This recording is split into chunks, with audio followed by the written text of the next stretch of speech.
Chapter 2678. Upgrading Silverwing Town. Liangjing's complexion paled at Feng Shihan's demand.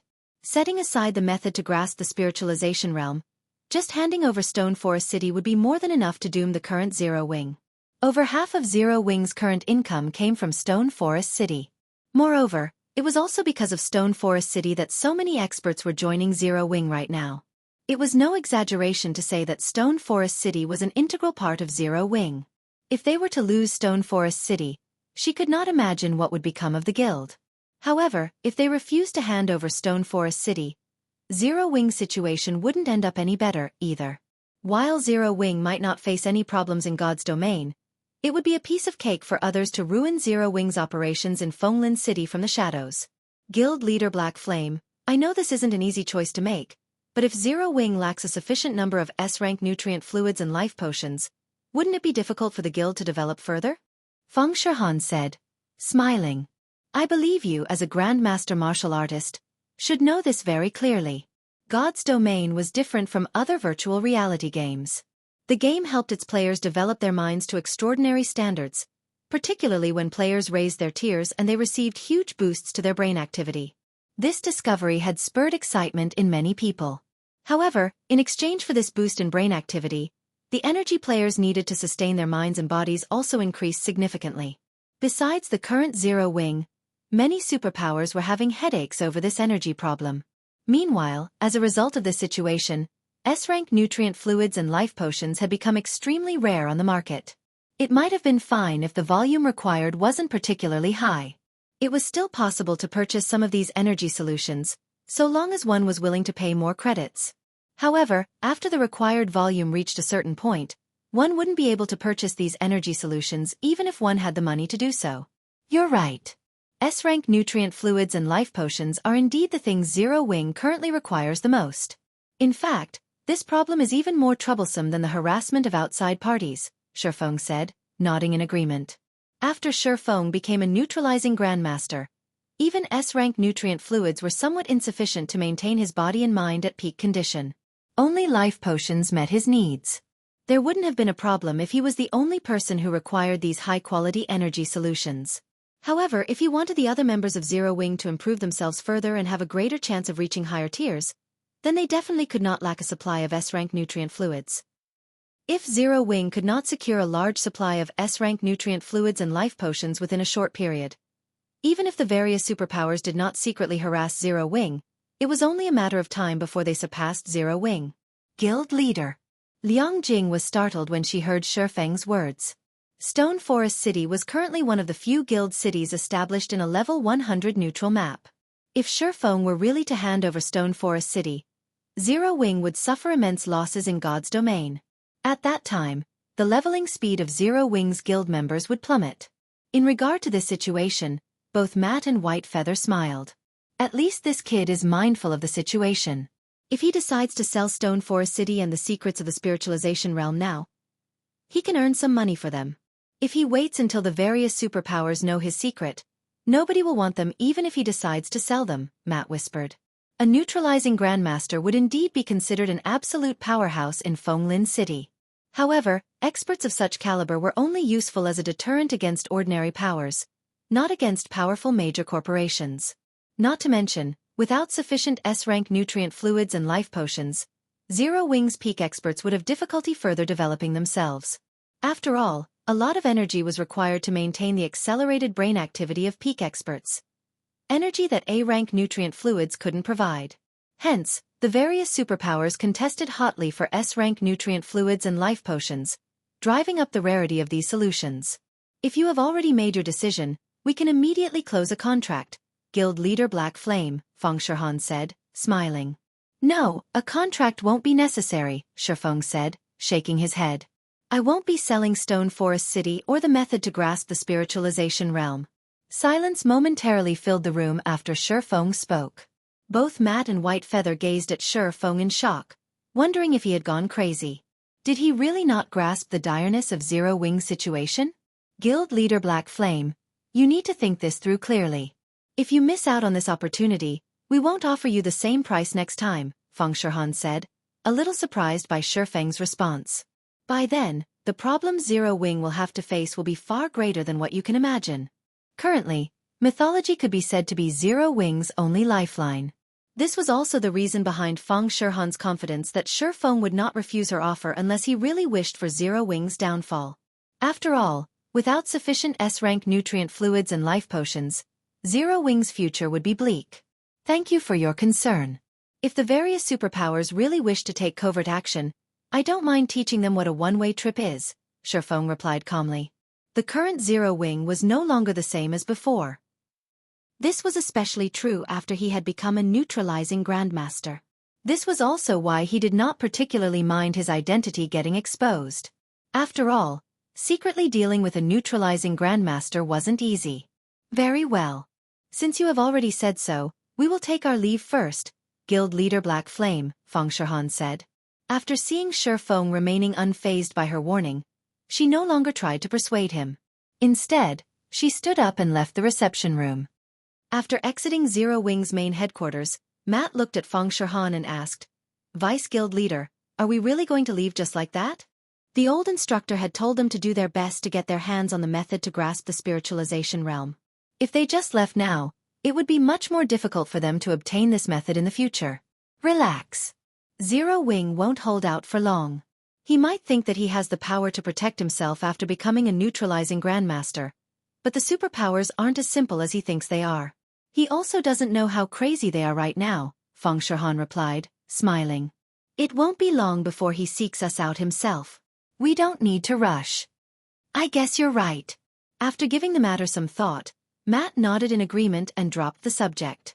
In order to secure the benefits available in God's domain, the major corporations backing the various superpowers were going all out. To make matters worse, the present state of God's domain had pushed many superpowers to the brink of destruction. As a result, these superpowers were growing even crazier. One could easily imagine what those starving superpowers would do with a fat piece of meat like Zero Wing placed before them. After Feng Shihan's group left, only Shifeng and Liang Jing remained inside the top-floor reception room. Guild Leader, what should we do? Once that Feng Shihan returns, she'll definitely expose your identity to the various powers, Liang Jing said as she looked anxiously at Shifeng. While Zero Wing had managed to retain Stone Forest City, a big problem now loomed.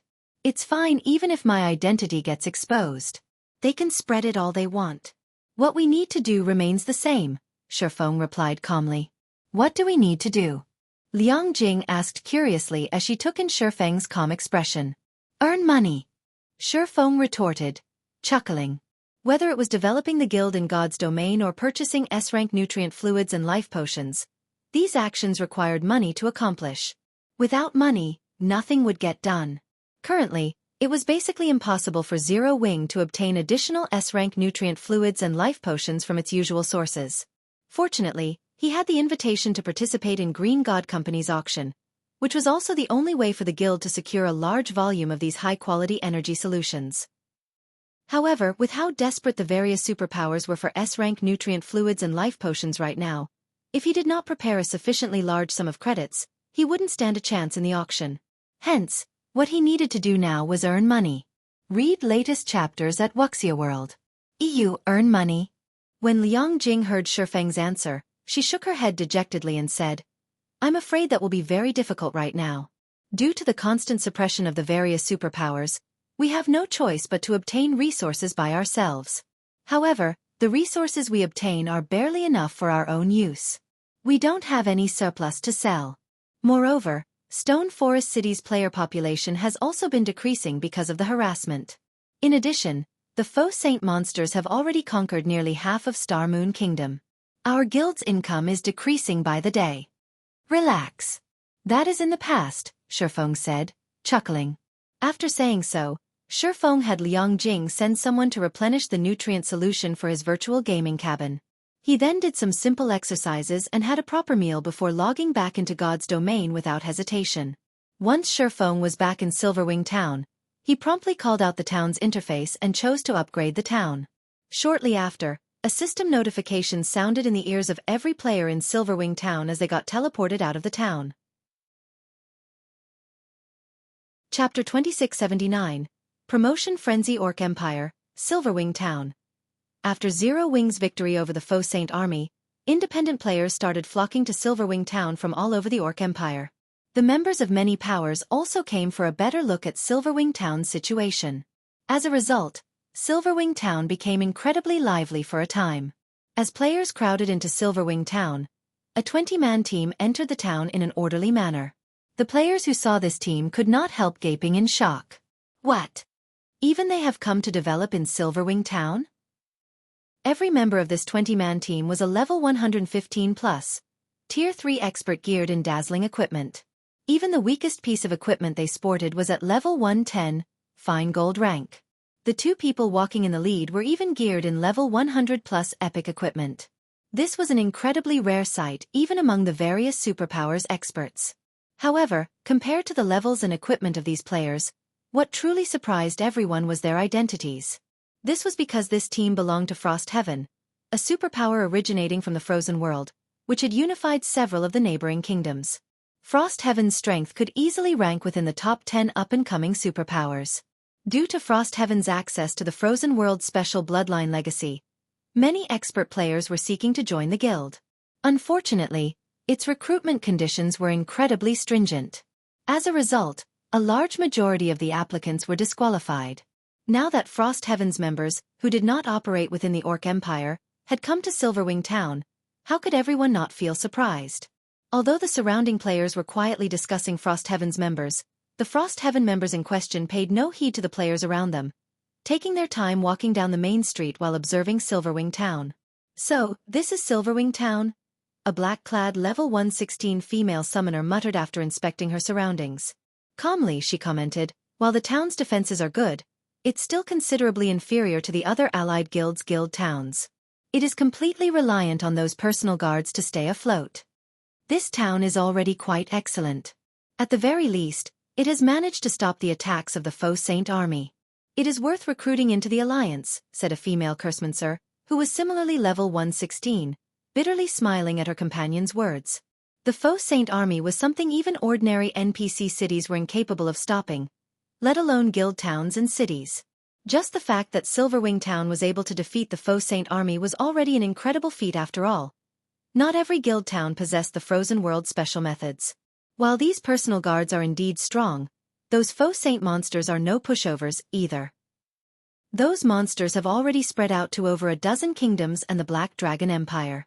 With their growth rate, I'm afraid a large group of Tier 4 Faux Saint devourers will appear in a few days. At that time, these personal guards will most likely have trouble fending off the Faux Saint monsters, much less taking the initiative to hunt down those monsters, the black-clad summoner said as she shook her head.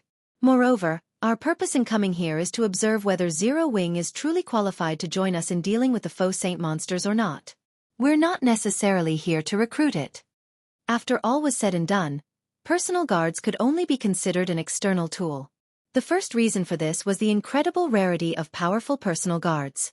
The second reason was the difficulty of resurrecting fallen NPCs. Currently, Silverwing Town might have a lot of players, but the town's Tier 3 player population was pitifully low. I guess you're right.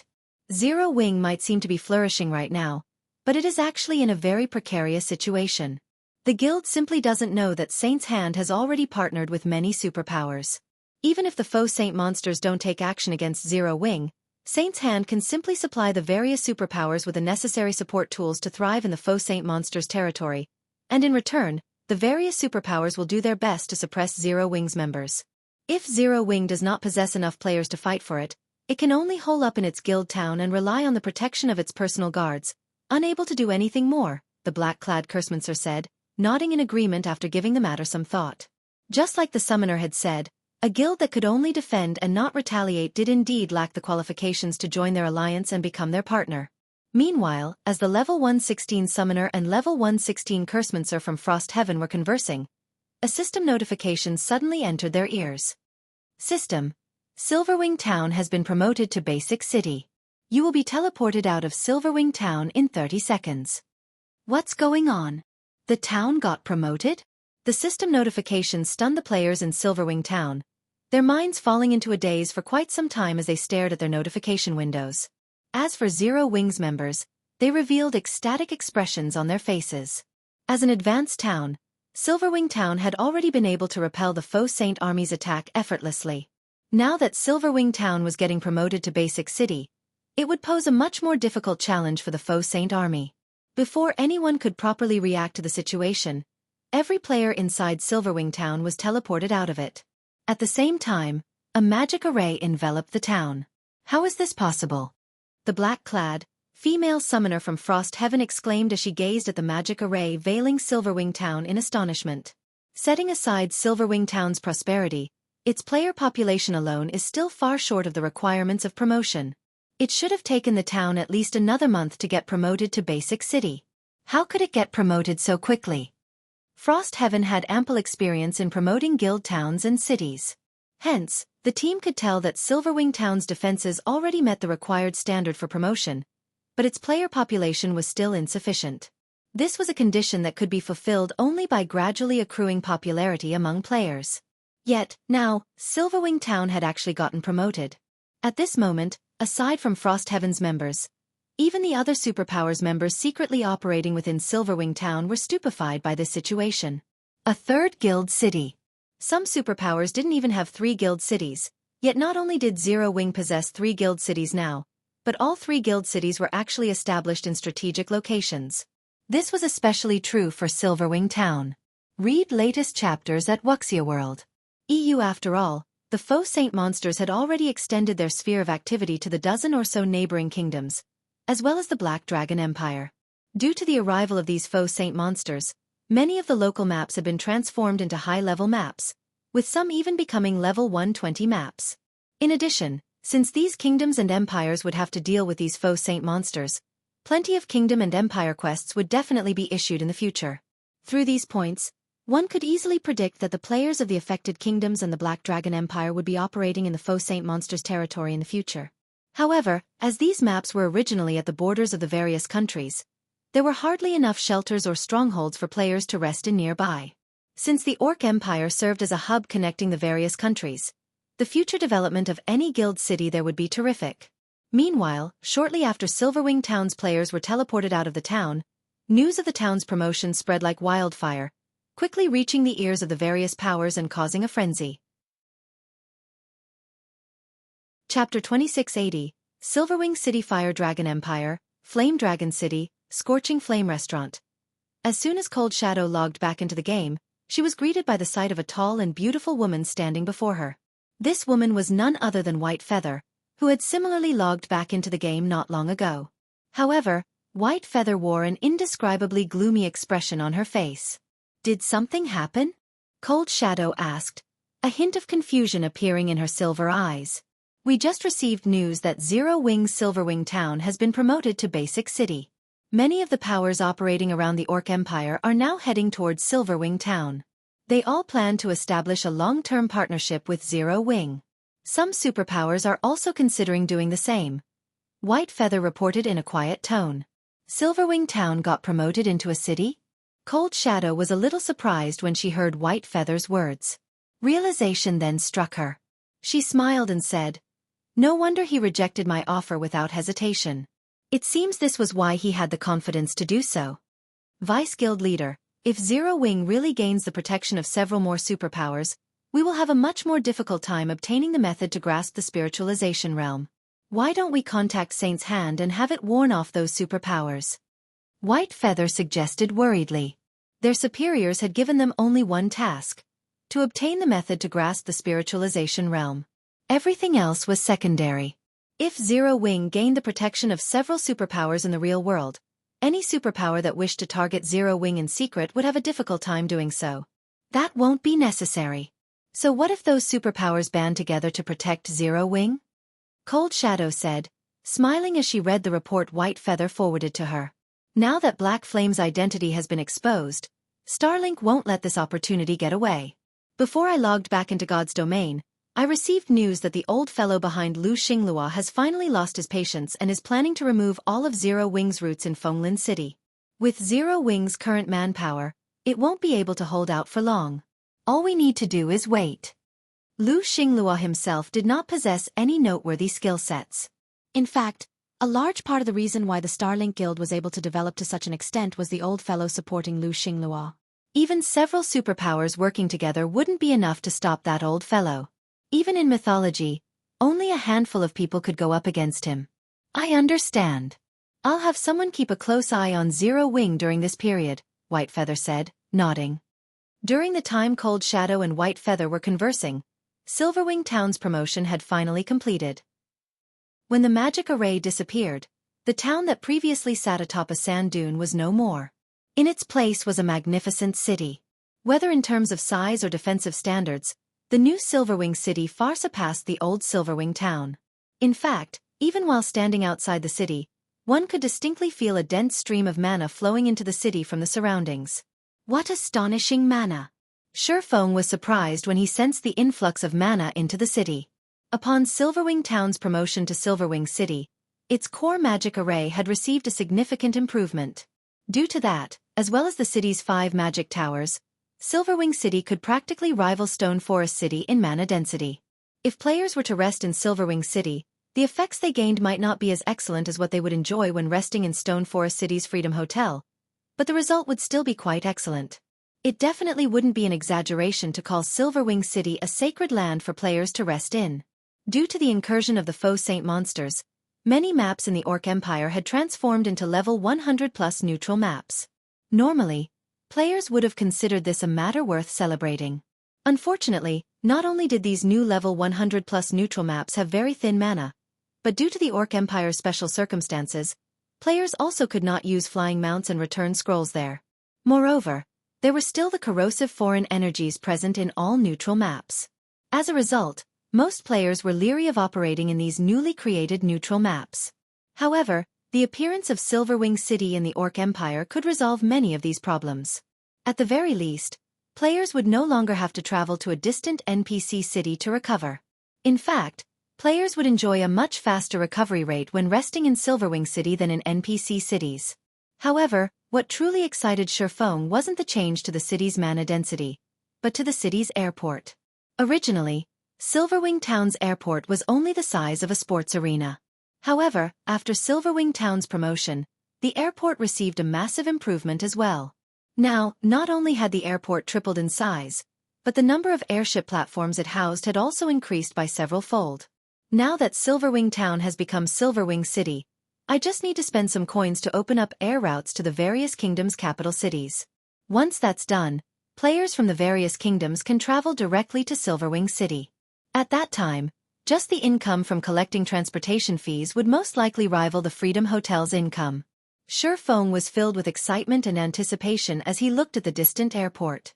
In the past, airports had been one of the main sources of income for guild cities. After all, not every player possessed a flying mount or a private house in the various guild cities. Hence, the airships became one of the main modes of transportation for a large majority of God's Domain's player base. Previously, Silverwing Town's airport was allowed to have only one air route. However, after the town got promoted to Basic City, its airport could have up to 5 air routes. This number would also increase as the airport or city got upgraded. Before Xueqi could recover from his joy over the airport's transformation, the sound of a system notification entered his ears. System. Congratulations! Your Silverwing Town has been promoted into Silverwing City. The transportation firm has met the requirements for promotion to bronze rank. Do you wish to promote the transportation firm? It has reached the bronze rank already? Xueqi was stunned when he saw the system notification. The transportation firm was a very special construction. Its promotion system was completely different from that of ordinary constructions. Instead of requiring money or a promotion order, one needed to meet a set of conditions to promote the construction. In the past, powers that owned a transportation firm had generally succeeded in upgrading their firm to the bronze rank only after their guild cities reached the advanced city standard. And as far as Xueqi knew, even the best-performing powers had managed to meet their transportation firm's promotion conditions only after their guild cities had reached the intermediate city standard. Now, Silverwing Town had just been promoted to Basic City, yet its transportation firm already met the conditions for promotion. Naturally, Xueqi was surprised. Read latest chapters at Wuxia World. EU. Once a transportation firm reached the bronze rank, it would truly gain the ability to drive a guild city's economy. After all, at the bronze rank, the transportation firm would no longer limit its business to the country it was based in. It would expand its operations beyond the borders, becoming a hub that connected the neighboring kingdoms and empires. Even NPCs belonging to neutral powers would start using it as a hub. In other words, not only would it become possible to find merchandise traded by the various countries' neutral powers in the transportation firm, but the transportation firm itself could even become a place where NPC merchants would develop their business. To put it simply, so long as a guild city possessed a bronze-ranked transportation firm, the members of the ruling guild would gain a significant boost in income. The guild city in question would also have a much easier time becoming a main city. Meanwhile, after glancing at the system notification, Xueqi chose to upgrade the transportation firm without hesitation. Chapter 2681. Arrogant Zero Wing? System. Transportation firm can be reconstructed once after promotion at the cost of 40,000 gold and 100,000 magic crystals. Do you wish to proceed with the reconstruction? Note: promotion will take place even without the reconstruction. Reconstruct it, Xueqi said without hesitation.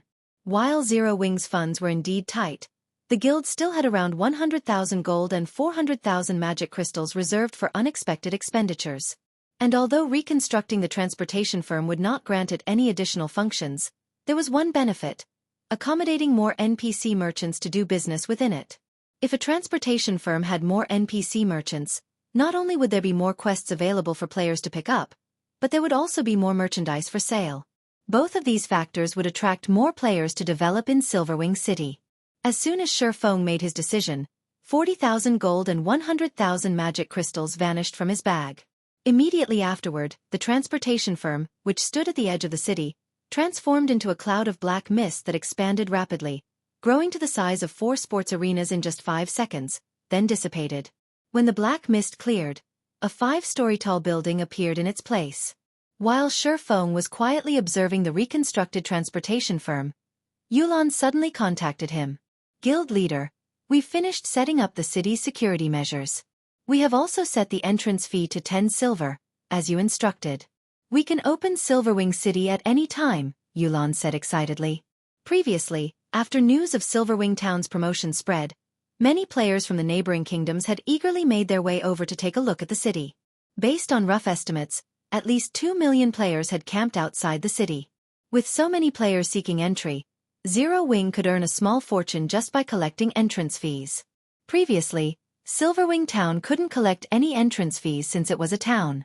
Its main sources of income back then were shop rentals and the candlelight trading firm. Now that they could collect entrance fees from players visiting Silverwing City, the financial problem Zero Wing was currently facing would definitely be resolved. All right, open the city, Xueqi said, chuckling. After receiving Xueqi's approval, Yulan promptly deactivated the magic array inside the city lord's mansion that prevented outsiders from entering the city. Immediately, the opaque magic barrier enveloping Silverwing City shattered, and the city appeared before the eyes of everyone outside the city. The instant Silverwing City was open to the public, the crowd waiting outside the city walls was dumbfounded. Crap! How spectacular!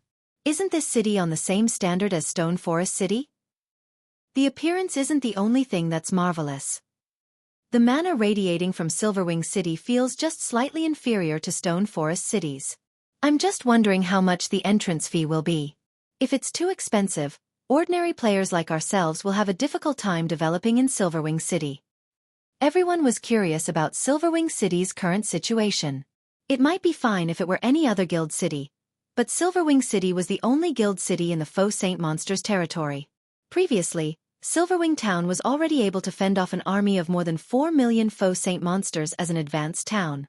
Now that it was a basic city, the Faux Saint Monsters would most likely be helpless against it for the foreseeable future. Hence, one could say that Silverwing City was currently the safest location within the Faux Saint Monsters territory. Meanwhile, safety was the #1 priority of both ordinary players and experts.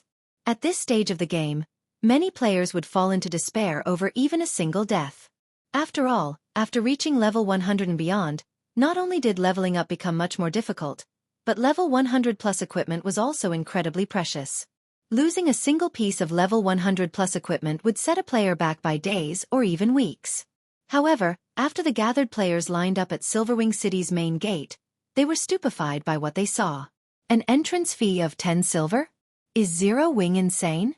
the black-clad female summoner from Frost Heaven exclaimed, her eyes widening in shock as she looked at the Tier 3 personal guards collecting the entrance fee. Currently, guild cities located in neutral maps generally charged players an entrance fee of only 2 silver. While it was reasonable for Silverwing City's entrance fee to be a little more expensive, as it was the only guild city in the Faux Saint Monsters territory, a 10 silver entrance fee was 5 times the going rate. Moreover, the map Silverwing City sat on was not very high-leveled. Even after the transformation due to the Faux Saint Monsters, the map had only been upgraded into a level 80 neutral map, not a level 100 plus neutral map. If players wished to head to level 100 plus neutral maps to grind, they would still need to travel quite a distance. Hence, Silverwing City could, at best, be considered a transit station and resting place. Players didn't need to stop by the city to grind in the Orc Empire's level 100 plus maps. The female summoner from Frost Heaven wasn't the only person stunned by Silverwing City's exorbitant entrance fee. The various superpowers members that were planning to enter the city were too. They could not help suspecting that Zero Wing had gone crazy for money. Originally, there were already very few players willing to operate within the Faux Saint Monsters territory. After all, the Faux Saint Monsters only allowed players to level up faster. They did not drop any weapons or equipment, and the coins and materials they dropped were inferior compared to the loot from other monsters. Not to mention, operating within the territory of Faux Saint Monsters was much more dangerous than operating elsewhere. While a 10 silver entrance fee wouldn't be much of a problem for Tier 3 experts, it was a huge expenditure for Tier 2 players. If Zero Wing insisted on a 10 silver entrance fee for Silverwing City, hardly any Tier 2 players would be willing to visit the city. Meanwhile, just how many Tier 3 experts were there in God's domain right now? Crap. Does Zero Wing take us for fools? Zero Wing really has gotten arrogant. A 10 silver entrance fee? Does Zero Wing really think we need to develop in the Orc Empire? A large number of Tier 2 players complained about Silverwing City's entrance fee, some even ranting in rage. Previously, they could continue operating within the Faux Saint Monsters territory only because it did not cost any money to enter Silverwing Town. By collecting a 10 silver entrance fee now, Zero Wing was basically chasing Tier 2 players like themselves away from Silverwing City. In the meantime, a heavy atmosphere shrouded a 1,000-man team standing some distance away from Silverwing City's main gate. Vice Commander, an entrance fee of 10 silver is simply too much.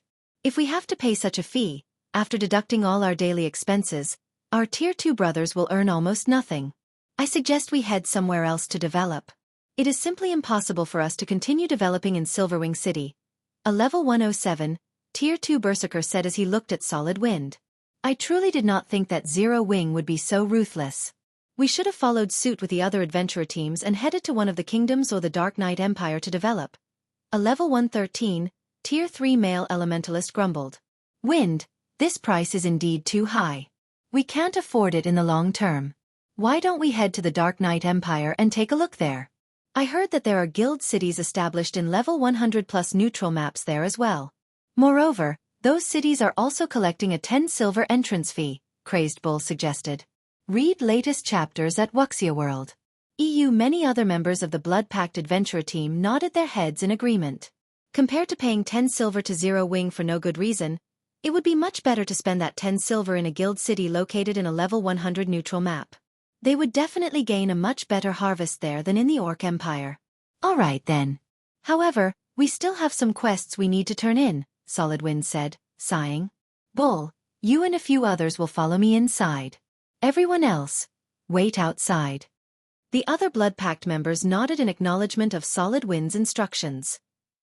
Aside from Blood Pact, the other adventurer teams made similar decisions, delegating the submission of their completed quests in the city to a handful of Tier 3 experts while planning to leave the Orc Empire entirely or head to one of the guild towns to continue developing within the Empire.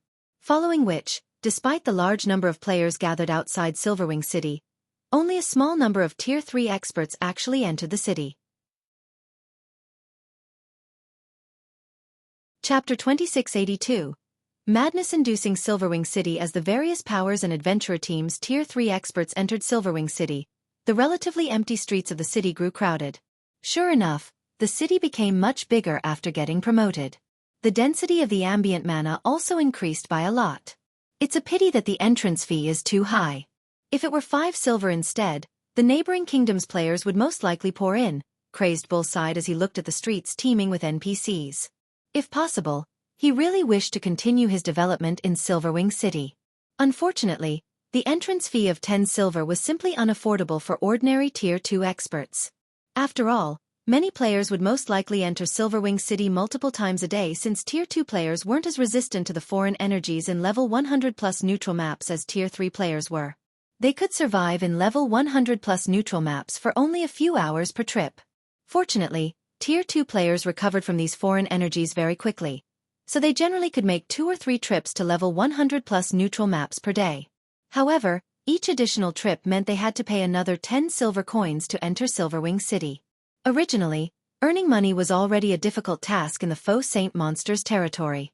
Paying an additional 20 or 30 silver per day would be onerous on Tier 2 players' finances. After all, Tier 2 players had plenty of other expenditures they needed to cover: training, repair fees, lodgings, food, and beverages. Moreover, if a Tier 2 player wished to reach Tier 3, they needed excellent equipment and powerful Tier 2 skills and spells. In order to earn money, some Tier 2 players would even invest a significant portion of their time grinding for materials in lower-leveled maps, which in turn caused their levels to lag. Currently, only Tier 3 experts could afford Silverwing City's 10 silver entrance fee. However, how rare were Tier 3 experts? Not to mention, with the abilities of Tier 3 experts, they had their choice of leveling grounds. They didn't need to remain in the Orc Empire. The other Tier 3 experts of Blood Pact bobbed their heads in agreement with Crazed Bull's words. They felt that Zero Wing was basically chasing away players from Silverwing City. With this, the several guild towns established in the Orc Empire would flourish while Zero Wing would have only an empty guild city. After conversing for some time, Blood Pact's members made their way to the transportation firm to turn in their completed quests. However, Crazed Bull and the others were stunned to see the massive transportation firm, which could easily fit 4 sports arenas. What's going on? What did Zero Wing do? The current transportation firm was on a completely different level than the one before. There was also an unbelievably large number of NPCs entering and leaving the building. Previously, there would usually be only a few dozen NPCs entering and leaving the building at any time. Now, however, not only had this number increased beyond 200, but many of these NPCs were even nobles or people of neutral races. This was a rare sight. Before Crazed Bull and the others could react to this situation, several teams of Tier 3 experts walked out of the transportation firm one after another, every player on these teams wearing ecstatic looks on their faces. Moreover, every one of these teams had either a luxuriously dressed NPC noble or a neutral NPC following behind them. It was obvious that these teams had picked up a quest commissioned by these NPCs. Am I dreaming? Why are there so many quests from NPC nobles and neutral NPCs? Crazed Bull rubbed his eyes in doubt at the scene before him. Normally, a quest commissioned by an NPC noble or a neutral NPC would appear in the transportation firm only once a day or every few days. Meanwhile, every one of these quests could spark a frenzy among the various top adventurer teams and large guilds.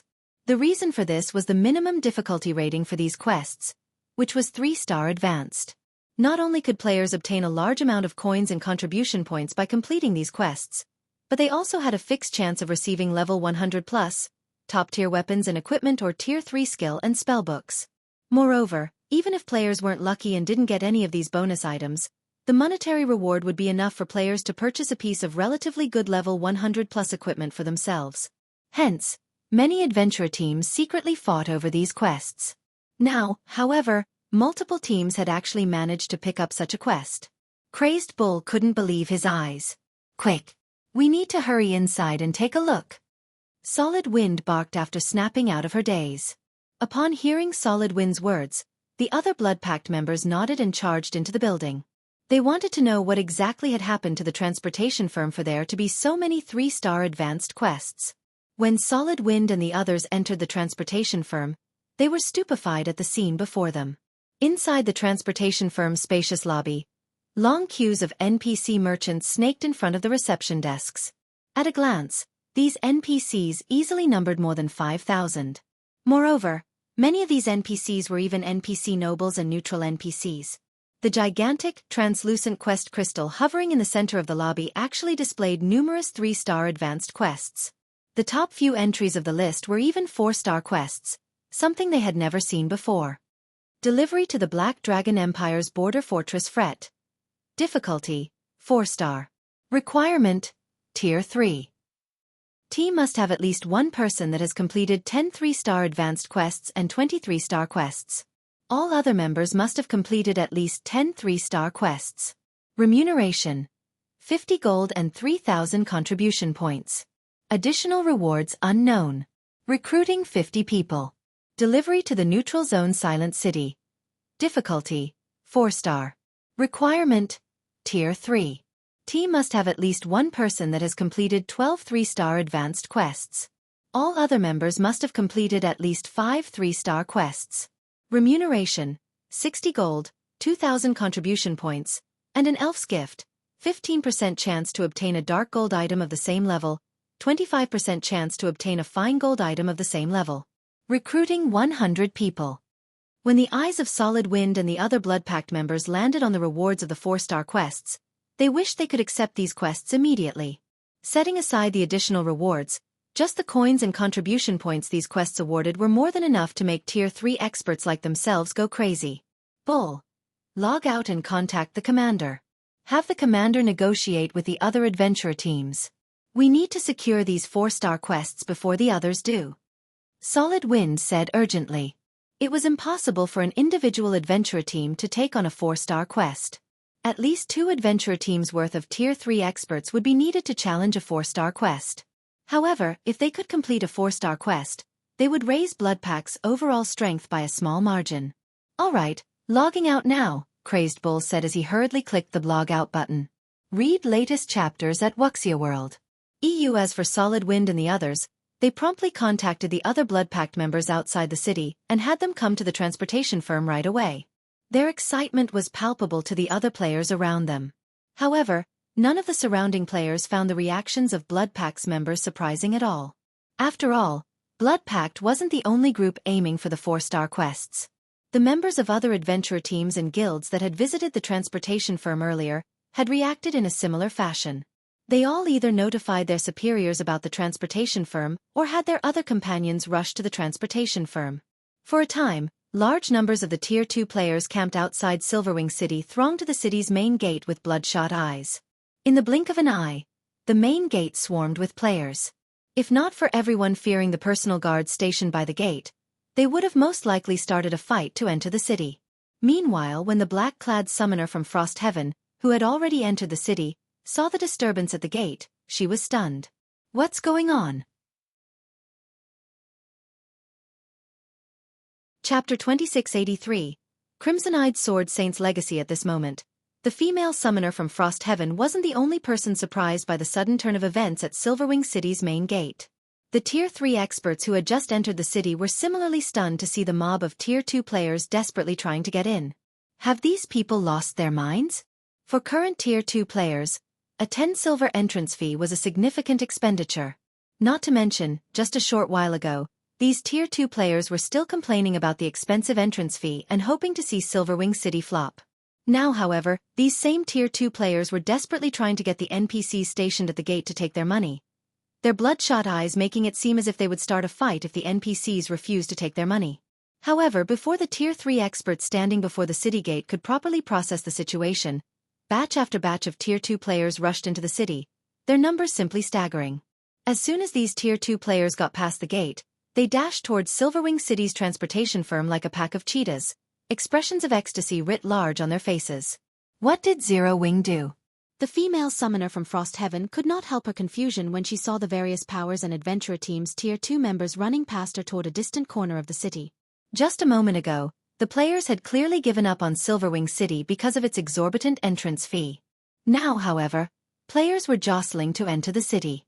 Moreover, there did not seem to be an end to the stream of players pouring in. At this rate, Zero Wing would become filthy rich just from the entrance fees of Silverwing City. These people seemed to be rushing toward the transportation firm. Something must have changed there. The female cursemancer standing beside the summoner said as she looked at the direction the crowd of players was taking. The transportation firm? The female summoner found her companion's words a little hard to believe. She simply couldn't figure out what kind of changes the transportation firm could have undergone to provoke such a frantic reaction from so many Tier 2 players. However, the female summoner did not put too much thought into the matter. Instead, She and her team followed the crowd to the transportation firm. When Frost Heaven's members arrived inside the crowded transportation firm's lobby, their eyes widened involuntarily in shock, every one of them at a loss for words. Just by doing one delivery quest, every player involved could get a monetary reward of 60 gold, as well as other rewards. This was an income even Tier 3 peak experts like themselves were incapable of earning within 1 or 2 days, yet there were actually 6 of such delivery quests available. Moreover, aside from the 6 4-star quests, there were a ton of 3-star advanced quests, which similarly granted lucrative rewards that could match the total daily income of Tier 3 peak experts like themselves. If they focused on grinding and making money for an entire day, not only would they have to sacrifice a large amount of their training time, but the income they generated would also be limited to coins. They wouldn't receive any weapons or equipment. However, the 3-star advanced quests granted a large amount of coins upon completion, as well as contribution points and top-tier weapons and equipment. Doing these delivery quests was even more lucrative than raiding super large-scale team dungeons. With how low the drop rate was in team dungeons, there definitely wouldn't be enough weapons and equipment dropped for everyone in the team. Moreover, there was also the problem of class compatibility. On the other hand, every player that took part in the delivery quests would have a considerably high chance of obtaining a top-tier weapon or equipment that suited their class. One could say that, so long as players kept doing these 3-star advanced delivery quests, their income, EXP gain, and equipment acquisition rate would already rival those of Tier 3 peak experts. It's no wonder these people reacted so crazily. I truly underestimated Zero Wing. With these tempting quests, let alone a 10 silver entrance fee, even if the fee were 20 silver, there would still be a ton of players seeking to develop in Silverwing City, the black-clad summoner commented as realization dawned upon her. Since even a Tier 3 peak expert like herself felt tempted by the delivery quests available in the transportation firm, the attraction the firm held for Tier 2 players and ordinary Tier 3 experts was easy to imagine. Mushin, I just relayed this information to the guild leader. The guild leader says we can proceed with the partnership, the female Cursmancer said. Isn't the guild leader being too hasty? Although the transportation firm's quests and Silverwing City's defenses will ensure the city's future as the trade hub of the Orc Empire and the neighboring kingdoms, it still won't be easy for Zero Wing to take the initiative to strike back at the faux Saint monsters. Zero Wing won't be of any help to our alliance at all. At best, we can only use its Silverwing City as a resting spot, the female summoner named Mushin said, frowning. Zero Wing's transportation firm was indeed amazing, but the alliance Frost Heaven formed was no ordinary existence, either. Anyone who became a member of the alliance would gain benefits beyond what they could normally get from partnering with ordinary superpowers. This was also why she and her team had come to observe Zero Wing and verify its qualifications. Are we still going then? The female Cursmancer asked as she looked at Mushin. Aside from being a domain realm expert and a vice-guild leader of Frost Heaven, Mushin was also the heiress of the Boulder Corporation, a top-ranking international corporation that stood above even the Starline Corporation. Since the Boulder Corporation supplied more than half of Frost Heaven's resources, Mushin's standing in the guild was not at all lower than the guild leader's. Hence, the guild leader had to take Mushin's opinion into heavy consideration on important matters. Since the guild leader has already said so, let's go take a look first. If Zero Wing really has the potential and strength to fight the faux Saint monsters, letting it join the alliance isn't exactly impossible, Mushin said after giving the matter some thought. However, if I find Zero Wing wanting, then we'll have to choose another target to recruit. I'll get in touch with Zero Wing now then, the female Cursmancer said with a sigh of relief at Mushin's answer. In her opinion, Silverwing City's potential was truly massive. Even without Frost Heaven's help, the city would still flourish.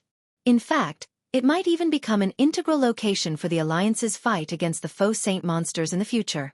However, if Mushin was really opposed to Zero Wing's joining the Alliance, then even the guild leader would have difficulty persuading her.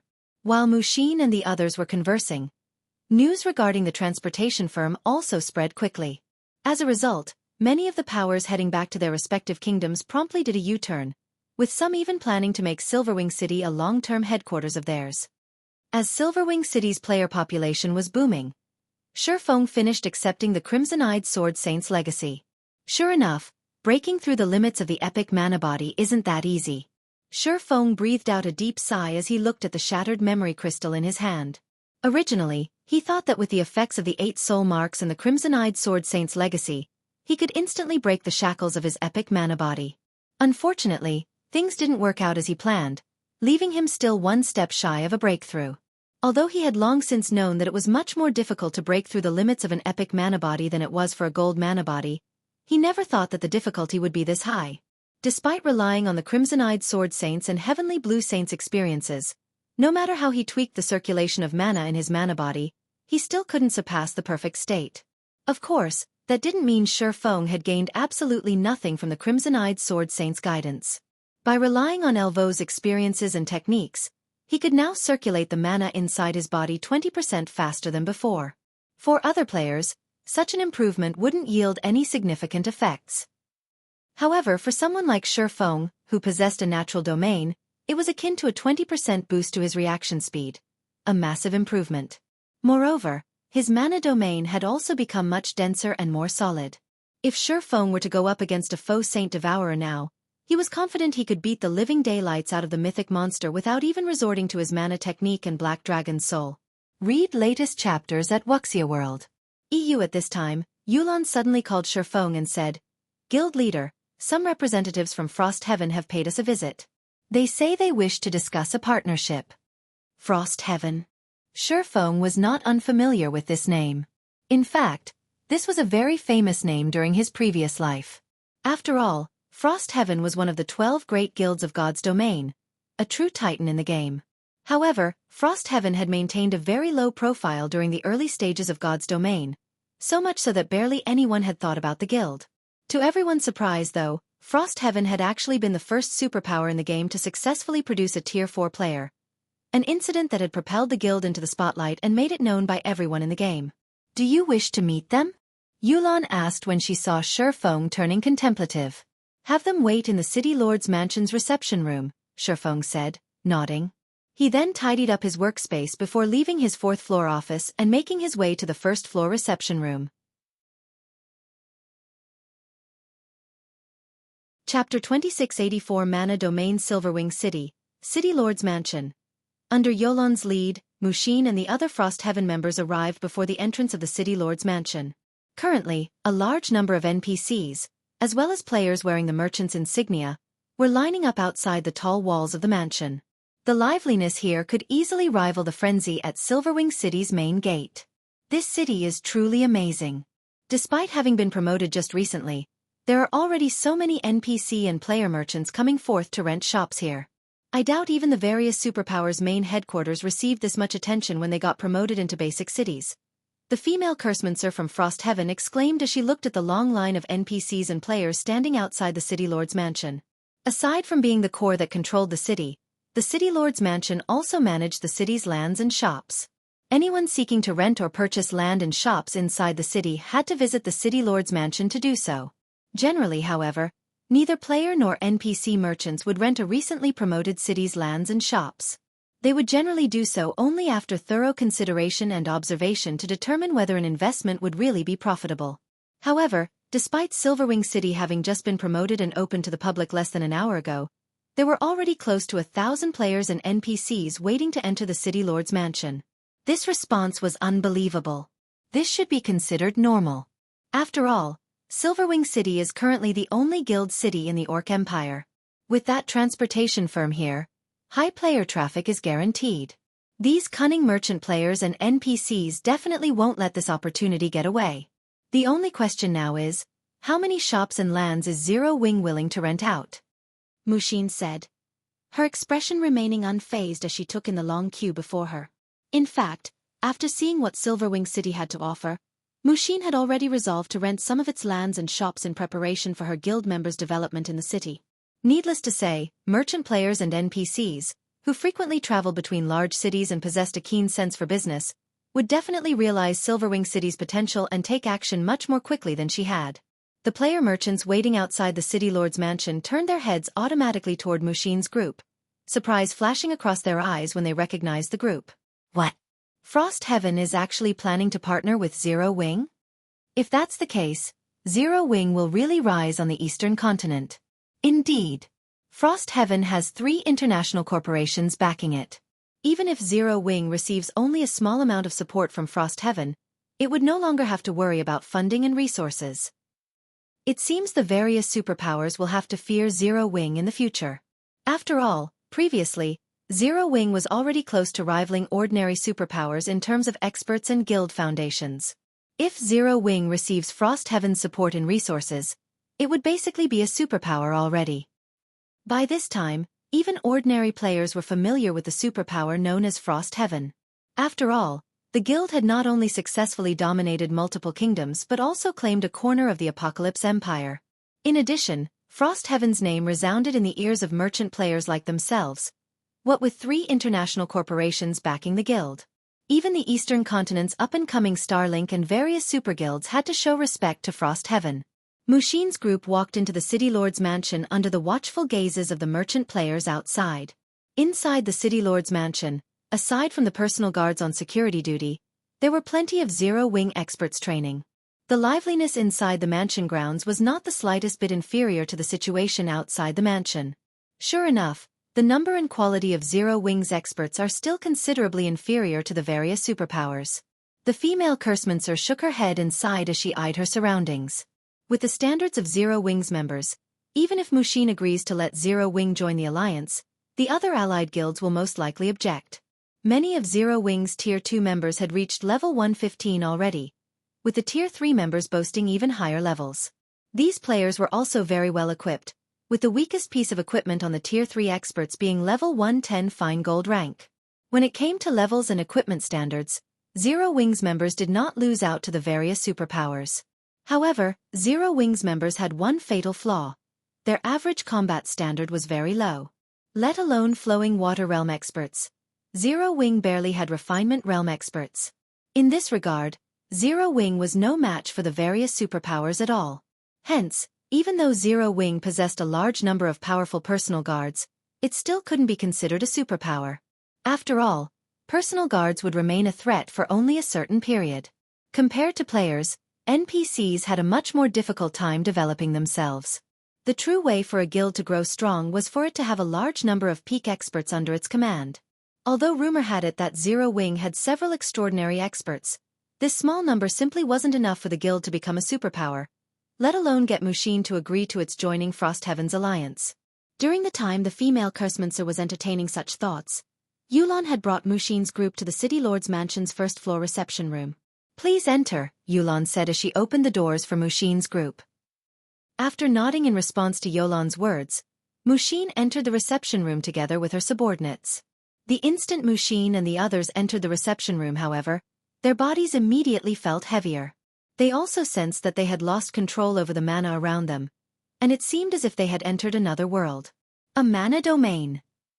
The female Cursemancer gaped in shock at Xueqi, who was currently seated inside the room.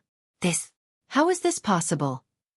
At this moment, let alone the female Cursemancer, even the other members of the Frost Heaven contingent were stunned speechless by the current situation.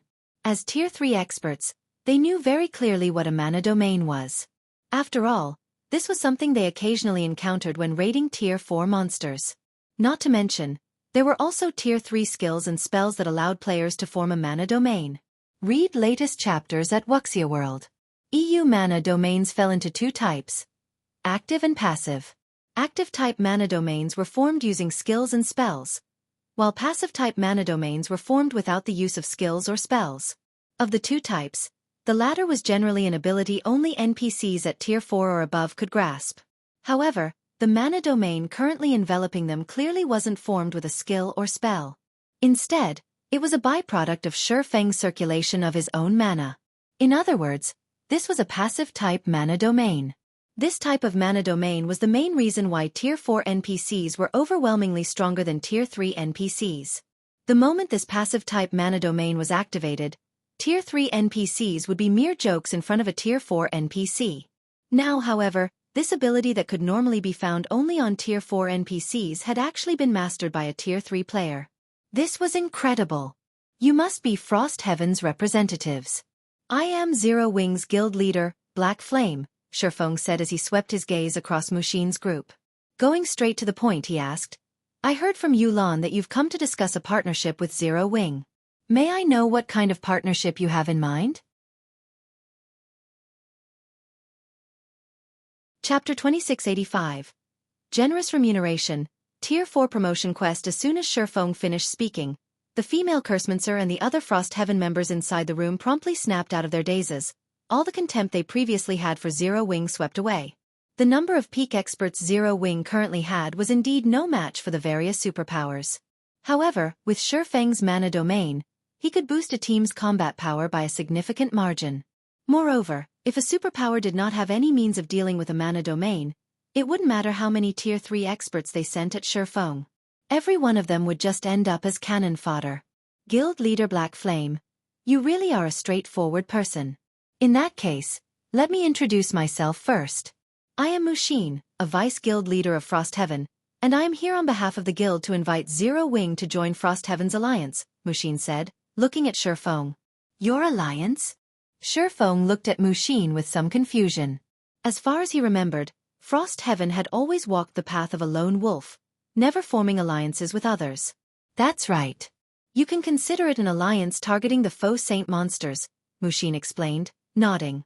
So long as Zero Wing joins the alliance, not only will we attack and defend against the faux saint monsters together, but we will also share plenty of information with Zero Wing, especially information related to the faux saint monsters' activities. This way, if the faux saint monsters try to conduct any large-scale operations, we will be prepared for them. What are the entry requirements? Shifeng asked. For the current Zero Wing, the offer of help in attacking and defending against the faux saint monsters wasn't particularly important. However, information regarding the faux saint monsters' activities was something that interested him greatly. Although Zero Wing's members could collect plenty of information regarding the faux saint monsters' movements, the scope of that information would drastically pale in comparison to what several superpowers working together could obtain. With such information, he would have a better grasp of the faux saint monsters' movements and could have Zero Wing make preparations ahead of time. After all, the problem of the faux saint monsters wasn't something that could be dealt with in the short term. In fact, these monsters would remain a big problem for Zero Wing far into the future. Guild Leader Black Flame, you're overthinking things. There are no conditions for joining the alliance, Mushin said, a faint smile appearing on her face. If I have to give one, then it is receiving Frost Heaven's recognition. Does that mean Zero Wing has received this recognition already? Shifeng asked curiously. Of course. Moreover, aside from inviting Zero Wing into the alliance, I also wish to extend an invitation to Zero Wing to take part in a secret operation our alliance is planning, Mushin said earnestly. Secret operation? Is it compulsory to join? Shifeng asked when he noticed a hint of excitement on Mushin's face. It's not compulsory, but if Zero Wing is willing to help, I can personally provide you with a generous remuneration. For example, I can give you 50 bottles of S-rank nutrient fluid, something that the various superpowers are currently in urgent need of, Mushin said. The other Frost Heaven members standing beside Mushin turned to her in shock. Mushin, what are you thinking? That's an absolute secret. Even within the alliance, only 2 other guilds have the qualifications to take part. If you invite Zero Wing, even if the Grand Elders agree, the other 2 guilds will most likely have strong opinions about it. The female Cursemancer murmured to Mushin. The female Cursemancer wasn't particularly surprised that Mushin had agreed to Zero Wing's joining the alliance. After all, with Silverwing City's benefits and Shifeng's mana domain, Zero Wing indeed possessed the qualifications to do so. However, inviting Zero Wing to participate in the alliance's secret operation was a completely different story. The secret operation Mushin referred to was extraordinary. Frost Heaven and the 2 other superpowers involved in this operation had paid an enormous price to secure this opportunity. Mushin was simply insane to invite Zero Wing along. Relax. I'll just say that Zero Wing's participation will be taken from my share. That way, the 2 other superpowers should not have any problems, Mushin replied nonchalantly. You have truly lost your mind. You asked for this. It's your problem if Uncle Hong and the others get angry at you. The female Cursemancer said in a huff. As the heiress of the Boulder Corporation, one of the 3 main corporations supporting Frost Heaven, Mushin indeed possessed a considerable number of participation slots for the upcoming operation. However, if Mushin gave these slots to Zero Wing's members, Frost Heaven's guild leader and Grand Elders would definitely have opinions about it. In fact, if Zero Wing's participation adversely affected the operation, the Boulder Corporation standing within Frost Heaven might even suffer. Meanwhile, seeing that the female Cursemancer had stopped speaking, Mushin returned her gaze to Shifeng. What do you think of this, Guild Leader Black Flame? Muxin asked once more. Will we receive the 50 bottles only if the operation succeeds? Xuefeng asked after giving the matter some thought. He had a great yearning for S-rank nutrient fluids. Setting aside his own needs, he also needed plenty of S-rank nutrient fluids for the development of Zero Wing's core upper echelon. Unlike the various superpowers, Zero Wing did not have a major corporation backing it, so the guild had a much more difficult time obtaining S-rank nutrient fluids. He had to admit that Muxin had accurately grasped Zero Wing's weakness. Of course not. The 50 bottles are a deposit. If the operation is a success, I will pay you an additional 50 bottles, Muxin replied, her smile widening at Xuefeng's question. All right. I accept your invitation on behalf of Zero Wing, Xuefeng said. When he heard that the remuneration was 100 bottles of S-rank nutrient fluids, he agreed to the offer without hesitation. When will this secret operation take place? And how many players do I need to send? I can't give you an exact time yet, but judging by the current development, the operation will need a minimum of 11 or 12 days before it can start. As for the numbers, it's best if you bring no more than 10 players, Muxin replied after giving the matter some thought. She then pointed at the female Kursmancer beside her and continued. Once the preparations on our side are done, I'll have Li Xuan notify you. Very well. I will make all the necessary preparations beforehand, Xuefeng said, nodding. After Xuefeng agreed to Muxin's invitation, the two of them formally signed a contract. Before the start of the secret operation, Muxin would supply Zero Wing with 50 bottles of S-rank nutrient fluid first. And so long as the operation was a success, Muxin would send another 50 bottles within 2 days of the operation's completion. Guild leader, do you really intend to take part in Frost Heaven's secret operation? Yulan asked worriedly after Muxin's group left the reception room. The fact that Frost Heaven is willing to offer 100 bottles of S-rank nutrient fluid as remuneration just goes to show how difficult this secret operation is. In fact, the operation might even come with great risks. If something untoward happens, Starlink and Saint's Hand will pounce on this opportunity. Now that Silverwing Town had been promoted into Silverwing City, the number of players and powers operating in Silverwing City was continuously increasing. According to their current estimates, they could easily make over 300,000 gold per day from the entrance fees alone. After deducting the various expenditures of the city, they should still net over 100,000 gold. And this didn't even take into account the income from the transportation firm. To put it simply, they had no need to take any risks. They were more than capable of amassing enough money to purchase a large amount of S-rank nutrient fluids, given some time. I understand, but we'll also need to live long enough to make that kind of money, Xuefeng replied with a bitter smile. Read latest chapters at Wuxia World. EU if possible, he would prefer to refuse Muxin's offer as well. After all, S-rank nutrient fluids were not common goods that were readily available. Even for Frost Heaven, S-rank nutrient fluids were an extremely precious resource. The fact that Muxin was willing to pay such a hefty price for Zero Wing's help meant that the secret operation in question was incredibly difficult. However, 100 bottles of S-rank nutrient fluid would alleviate a significant portion of the pressure on Zero Wing. Not to mention, now that his identity had been exposed, purchasing S-rank nutrient fluids would become even more problematic than before. After Xuefeng finished conversing with Yulan and had assigned all the necessary work in Silverwing City, he stealthily made his way to the core room located on the City Lord's mansion's second underground floor. He then took out a tattered scroll from his bag. Although I haven't made all possible preparations, in order to ensure the success of my future operations, I have no choice but to get promoted as soon as possible. Gritting his teeth, Xuefeng unfurled the legacy scroll he obtained from the ancient Lich Zorak and chanted the incantation recorded on it.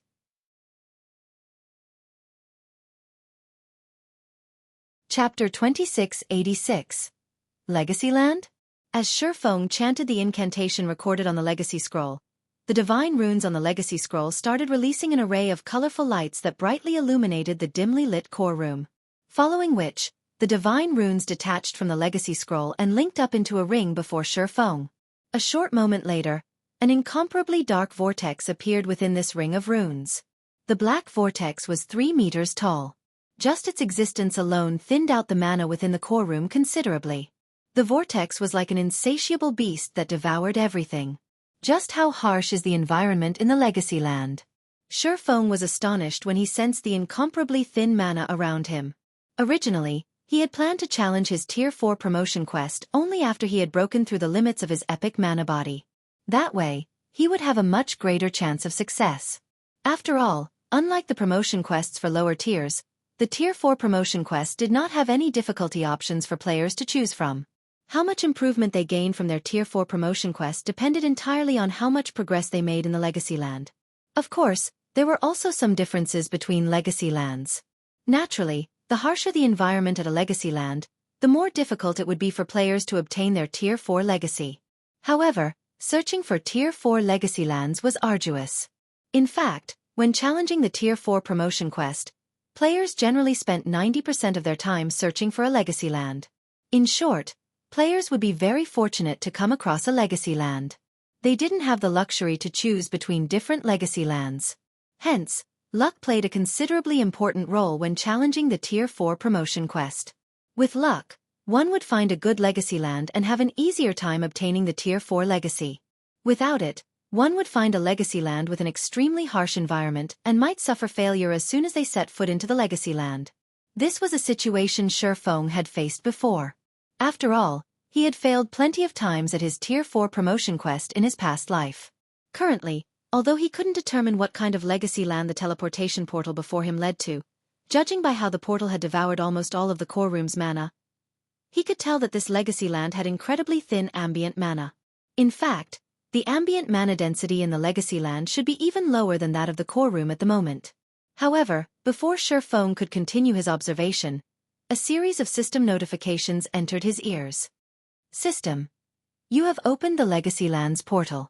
Please enter the portal within 3 minutes, or the portal will automatically close. System.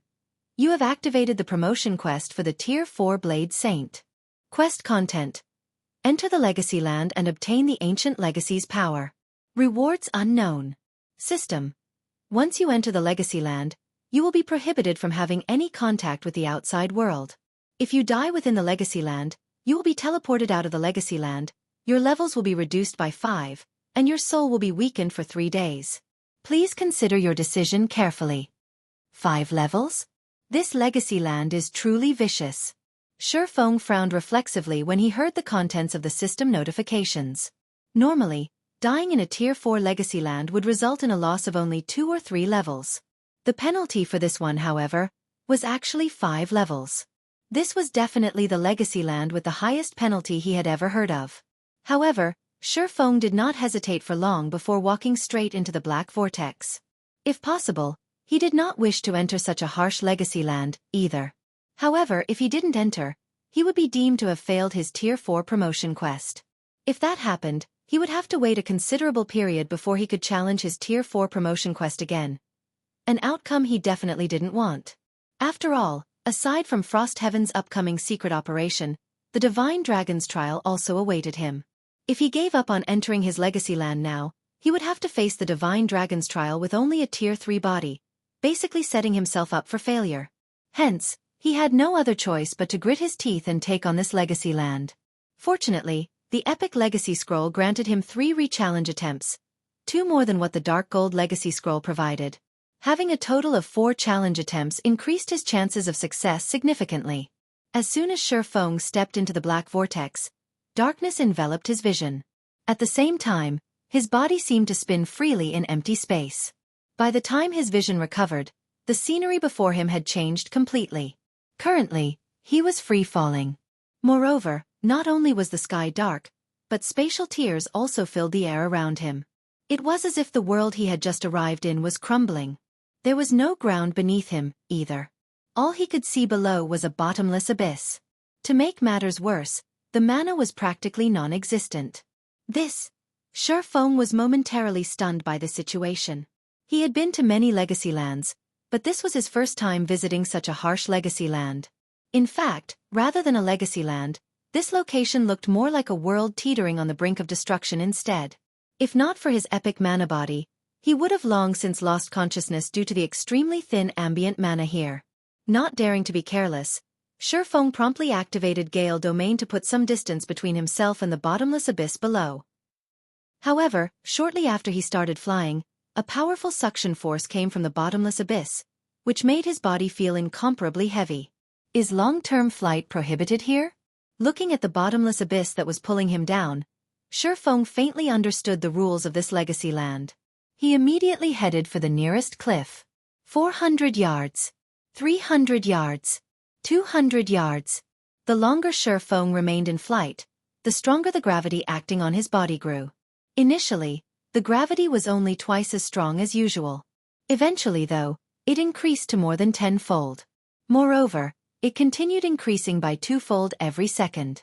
Not only did this situation cause his flying speed to decrease continuously, but it also made controlling his body increasingly difficult. Faster. I need to be faster. When the gravity approached unbearable levels, Xueqi desperately tried to reach the cliff beside the abyss. When less than 20 yards separated him from the cliff, his ability to fly suddenly got neutralized. As a result, he plummeted toward the bottomless abyss like a meteor. To make matters worse, the gravity acting on his body still kept increasing, which, in turn, accelerated his speed of descent. This won't do. At this rate, I'll die from the wind pressure before I even hit the ground.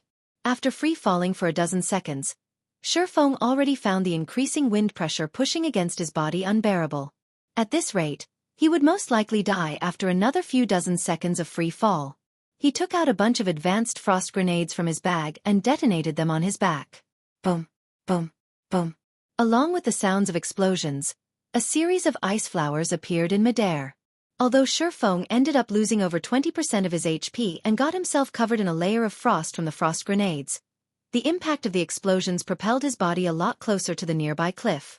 However, despite the distance to the cliff narrowing, his complexion remained grim.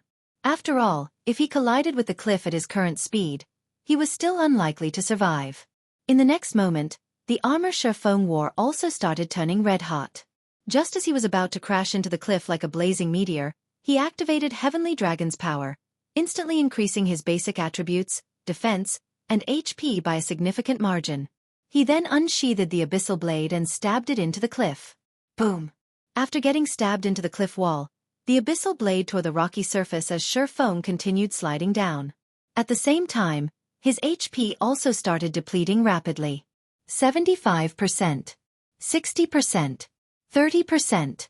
Fortunately, his body finally came to a grinding halt with his HP just below 500,000.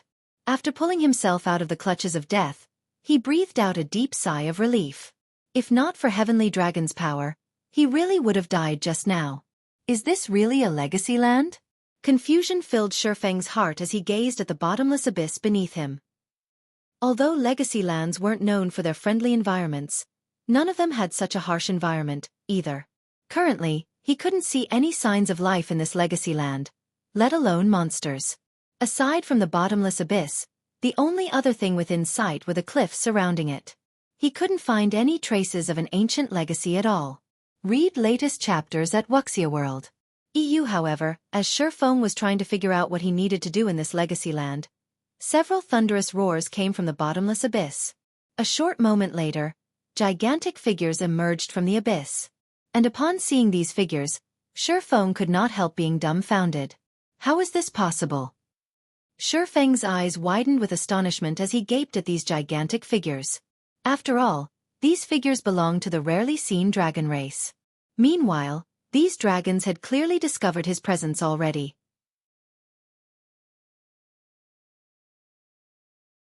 Chapter 2687. Infant black dragons. Before Xueqi could snap out of his daze, the three black dragons with 60-meter wingspans flapped their wings and transformed into a blur as they flew straight at him. Infant black dragon. Dragon, Great Lord. Level 122 HP 4, 200, 000, 000/4, 200, 000, 000. Crap. Xueqi cursed out loud when he saw the three infant black dragons zooming toward him. Although his opponents were merely Tier 3 infant dragons, as creatures belonging to the apex race in God's domain, they were still far stronger than ordinary Tier 4 mythic monsters. Not to mention, there were 3 of them. With the power these infant dragons wielded, they could easily destroy the current Silverwing city.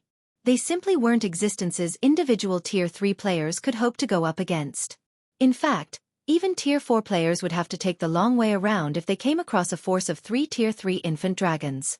To make matters worse, Not only was Xueqi currently stuck to a cliff, but an incredibly powerful gravitational force was also dragging on his body. Despite having Heavenly Dragon's power activated right now, he couldn't move his body normally. Clashing with these infant black dragons would simply guarantee an early death. He immediately unsheathed Killing Ray and stabbed it into the cliff wall as well. He then started climbing up the cliff with all his might using his two swords. However, the gravitational pull from the abyss was simply too powerful, and Xueqi could not climb quickly, even if he wanted to. In the end, before he could climb 20 yards, one of the infant dragons had already arrived before him and sent its massive claw smashing at him. The speed of the claw was also so fast that his only option was to receive it. Scram! Xueqi bellowed as he swung the abyssal blade at the claw, the power the magic weapon carried so great that it even tore through space itself.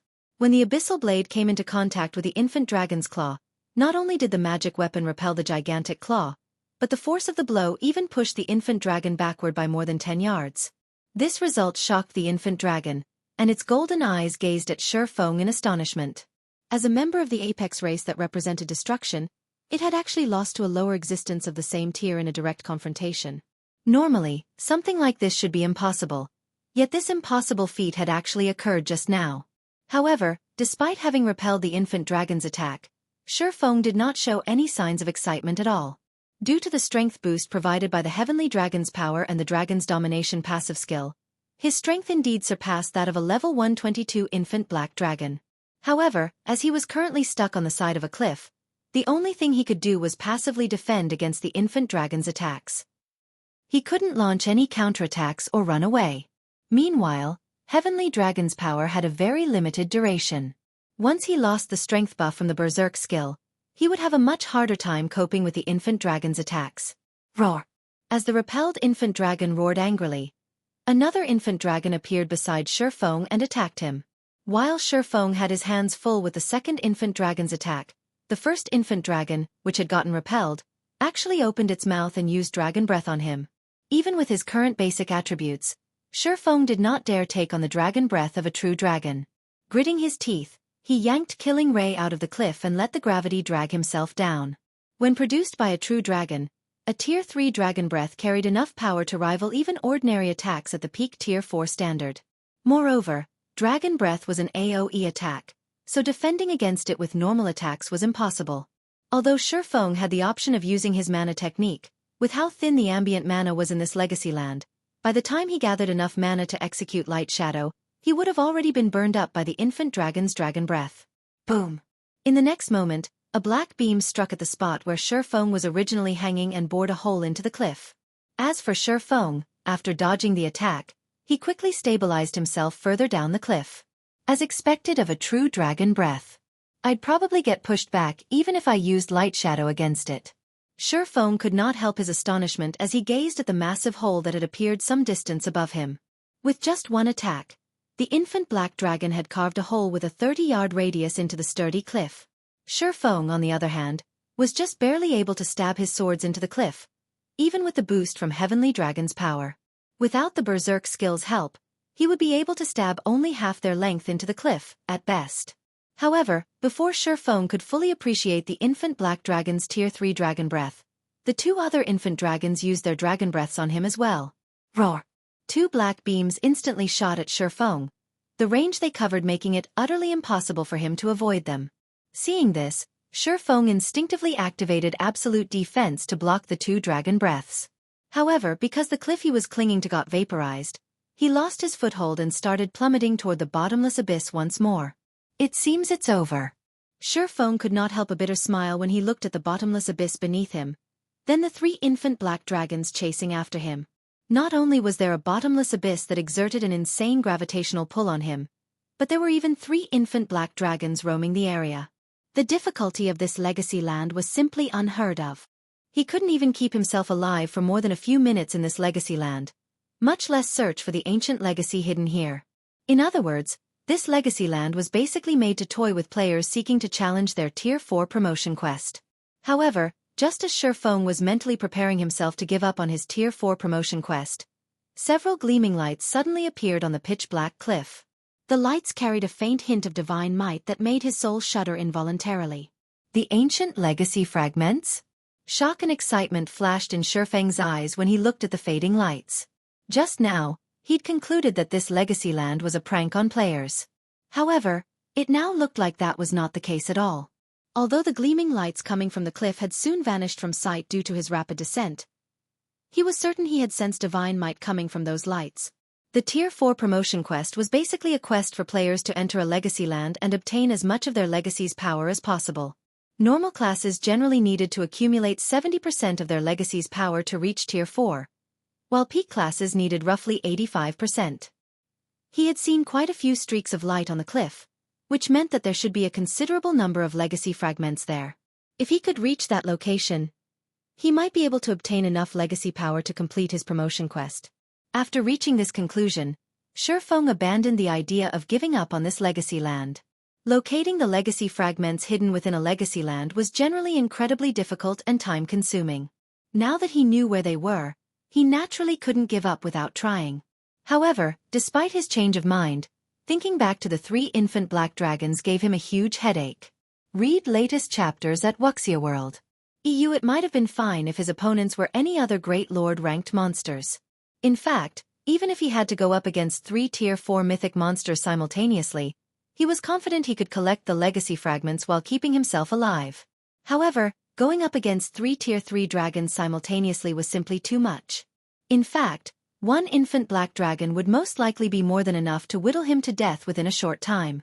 After all, the gravitational pull the abyss exerted was simply too powerful.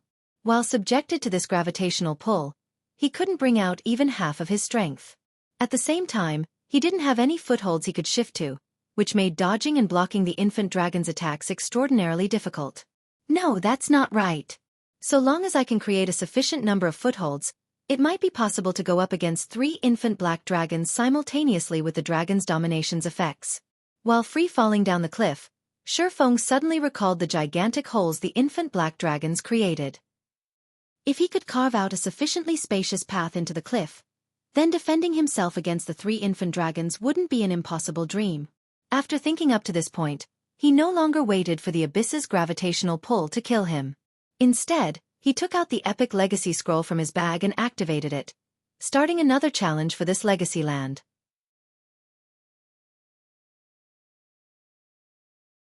Chapter 2688. Legacy Land's true purpose. As soon as Xueqi activated the legacy scroll, darkness enveloped his vision once more, and the world seemed to spin around him. Everything was just like how he first walked into the dark vortex in the core room. The legacy scroll was a treasure highly sought after by the various superpowers, something they were willing to trade even fragmented legendary items for. And it was so coveted because it allowed players to re-challenge the same legacy land. While this function might not seem like much, it was heaven sent for players challenging their Tier 4 promotion quest. Normally, players had only one opportunity to challenge a legacy land. So long as they died, they would be teleported out of the legacy land, and the portal to the legacy land would disappear and reappear in another random location. Even if players found another legacy land portal later on, the chances of that portal leading to the same legacy land were abysmally low. Hence, it was almost impossible to challenge the same legacy land twice, which in turn made it impossible to learn from experience. For players, the difference between having a lot of experience when challenging a legacy land and challenging it cold was massive. Their chances of successfully clearing their Tier 4 promotion quest would skyrocket if they had foreknowledge of their legacy land. Hence, the various superpowers in the past had been willing to go as far as exchanging fragmented legendary items for legacy scrolls. In the eyes of ordinary players, this transaction would seem somewhat stupid. In reality, however, the difference between Tier 3 and Tier 4 was like the difference between life in the mud and in the clouds. Moreover, as players reached higher levels, the disparity in strength would only widen. After all, the opportunities Tier 3 and Tier 4 players could encounter and secure during the later stages of the game were completely different. Moreover, there was the difference in the amount of basic attributes Tier 3 and Tier 4 players gained whenever they leveled up. Meanwhile, after a short moment in the darkness, Xueqi reappeared in the sky above his first legacy land. And like before, his body started free-falling toward the bottomless abyss below him. Moreover, the cooldown of all of his skills and spells had been refreshed, the current situation making it seem as if he had gone back in time. Good. A quick check found that even the additional skills of his weapons and equipment had been refreshed. He immediately activated Gale Domain and flew straight to the nearest cliff. Previously, he had wasted a lot of time observing the Legacy Land. As a result, by the time he activated Gale Domain, the gravitational force acting on his body had already increased considerably, which had, in turn, reduced his speed and maneuverability by a significant margin. This time, though, as he had activated Gale Domain almost as soon as he arrived in the Legacy Land, he was able to fly at nearly double the speed he had before. In the end, he managed to reach the nearest cliff in just 15 seconds, with a lot of flight time remaining. Break! After arriving before the cliff, Xueqi immediately executed Light Shadow at it. Boom! An explosion rang out as rubble went flying. However, to Xueqi's surprise, the Phantom Greatsword had only managed to carve out a single tear the size of a human adult, barely enough for one person to stand in. Light Shadow's power was actually reduced this much? Xueqi frowned at the tear in the cliff. The power of Light Shadow was much weaker than he expected. He had given his all in that attack, yet it had barely reached the intermediate rank Tier 4 standard. Had he used such an attack against the infant Black Dragon's Dragon Breath, he definitely would have ended up dead. However, Xueqi did not dare to waste time. Quickly, he executed Light Shadow against the cliff once more. By the 8th time he executed Light Shadow, Gale Domain finally expired. Fortunately, he had managed to carve out an adequate foothold for himself. With this foothold, he should have enough space to dodge and block the infant Black Dragon's attacks. However, when Xueqi gazed down at the bottomless abyss, he could not help massaging his temple. Although his current situation was much better than before, he still had massive problems to deal with. Setting aside the 3 infant dragons, just the fact that he needed to carve a path down the cliff was already a huge problem. Each use of Light Shadow only allowed him to carve out a small hole fit for one person to stand in. The hole was also only 1 meter deep. However, by his estimates, he needed to descend several kilometers to reach the area where he had seen the legacy fragments. In that case, he wouldn't be able to reach the legacy fragments even after executing Light Shadow for a month. Although he could increase the destructive power of his attacks by using Berserk skills were meant to save his life. They should not be used unless absolutely necessary, especially in this god-forsaken Legacy Land. There were simply too many unknown dangers here. If he used up his Berserk skills too quickly, he would definitely die when a truly dangerous situation popped up. It seems I have to find a way to increase the power of my attacks. After giving the matter some thought, Xueqi concluded that this was his only option. Using summoning tools was impossible while inside a Legacy Land. Players weren't allowed to summon their personal guards here. In such a situation, the only way he could reach the legacy fragments as quickly as possible was to raise the raw power of his attacks. However, such a feat was easier said than done. The mana technique Light Shadow was currently the strongest move in his repertoire. Even bronze combat techniques could not hold a candle to it. However, if he simply relied on Light Shadow to carve a path down, he wouldn't reach the legacy fragments even if he tired himself to death. He needed a qualitative improvement to his raw power. If I wish to increase the power of my attacks, aside from breaking through the limits of my mana body, the only other option is to improve my mana technique. Without any inspirations, trying to break through the mana body's perfect state is utterly impossible. In that case, I have no choice but to try to master the second sword, Holy Devour. As Xueqi sensed the mana surrounding him, an idea struck him. Although the environment here is extremely harsh and the density of the mana here is close to 0, my brain doesn't feel any discomfort. The environment here is roughly similar to that inside the Legacy Gate. Could the environment here be created for the purpose of helping players learn mana techniques? Having thought up to this point, Xueqi felt that there was a high possibility of his guess being correct. Legacy lands were termed as such because they provided guidance to their challengers. They weren't created to extinguish all life. Meanwhile, in low mana environments, players would have an easier time not only sensing the mana flowing within their mana bodies but also training in mana techniques. This was because the ability to control one's mana played an important role in executing a mana technique. And in a low mana environment, players wouldn't have to deal with as much interference from the ambient mana as they normally would, which in turn allowed them to perceive and control their mana better. Moreover, it was important for players seeking to get promoted to Tier 4 to possess an adequate degree of mana control, aside from fully unlocking their mana bodies. After all, the birth of a mana domain relied heavily on a player's ability to control mana. Xueqi unsheathed the abyssal blade and started trying to execute the second sword, Holy Devour. The most important point to take note of when executing Light Shadow was the shaping of mana. The complexity of the technique involved in doing so could inspire despair even in peak experts. Only domain realm experts that had developed their mana control to a certain extent could execute Light Shadow. Holy Devour, on the other hand, required its user to materialize mana. Without sufficient understanding of the operating principle and structure of mana, executing Holy Devour would be utterly impossible. Read latest chapters at Wuxia World. EU. Previously, Xueqi had not held much hope of learning how to execute Holy Devour while he was still at Tier 3. After all, the degree of perception and control of mana required to execute the technique reached in human levels. However, due to the Faux Saint Devourer's soul marks, his perception of mana had undergone a qualitative transformation. In the next moment, Xueqi shut his eyes and lightly raised the abyssal blade with both hands. He then manipulated his mana domain to start gathering as much mana as possible around the abyssal blade. After draining all the ambient mana, Xueqi abruptly opened his eyes and swung the abyssal blade at the cliff wall before him. Holy Devour.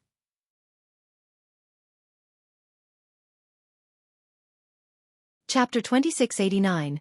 Simplified Holy Devour. As Xueqi swung down the abyssal blade, a bundle of blazing red flames enveloped the magic weapon, causing even the surrounding space to tremble. In the next moment, the blazing red flames devoured the cliff wall before him. Boom! Along with the sound of an explosion, countless stone fragments went flying. Originally, the cave Xueqi had dug for himself was only the size of a small room. Now, however, the cave had grown to the size of a small house. Moreover, its walls were extremely smooth as if they had been polished. So strong! Surprise flashed in Xueqi's eyes as he took in the cave before him. He had only been trying to execute Holy Devour. He never thought that he would actually succeed on the first attempt. Although the second sword he executed was many times weaker than the Heavenly Blue Saints version and could even be considered incomplete, the power of his attack was already close to the upper-ranked Tier 4 standard.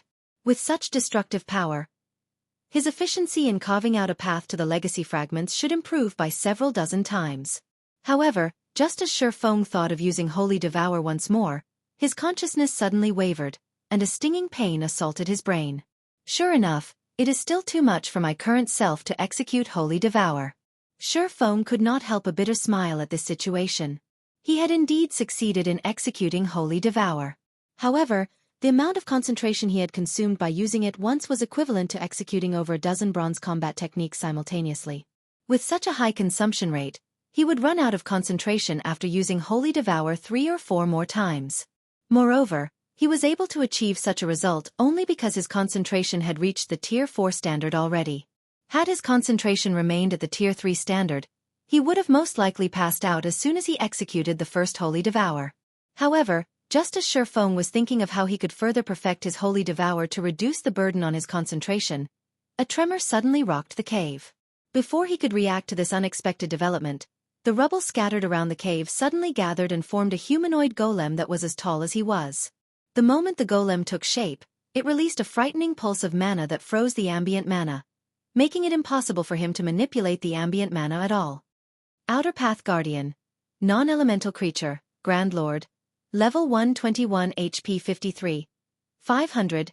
000/53. 500. 000. A non-elemental creature? Xueqi was a little surprised when he saw the Outer Path Guardian. He'd never heard of the non-elemental creature label before. Normally, if a monster wasn't an elemental creature, they would be labeled with their race, such as giant, elf, wild creature, orc, and so on. Before Xueqi could properly digest the situation, the Outer Path Guardian suddenly appeared before him. Its 2 arms then transformed into razor-sharp rock blades that cut at him. The attack speed it displayed surpassing that of ordinary Grand Lords and nearly rivaling mythic monsters. However, Xueqi was no pushover, either. With his extraordinary combat standard and basic attributes, even mythic monsters of the same level would have difficulty landing attacks on him, let alone a Grand Lord whose speed was merely close to rivaling mythic monsters. In the next moment, Xueqi brandished the abyssal blade.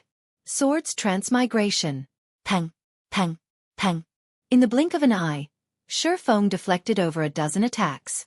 Immediately afterward, he sent a counterattack cutting at the Path Guardian. In the next moment, A pitch-black sword light cut at the Path Guardian's body. A metallic clang echoed in the cave as the sword light came into contact with the Path Guardian. However, to Xueqi's surprise, not only did his attack fail to injure the Path Guardian, but the impact even made himself stumble half a step back. The abyssal blade he wielded also vibrated violently as if it had just struck on an impenetrable wall. What kind of monster is this? Xueqi stared at the outer Path Guardian in astonishment.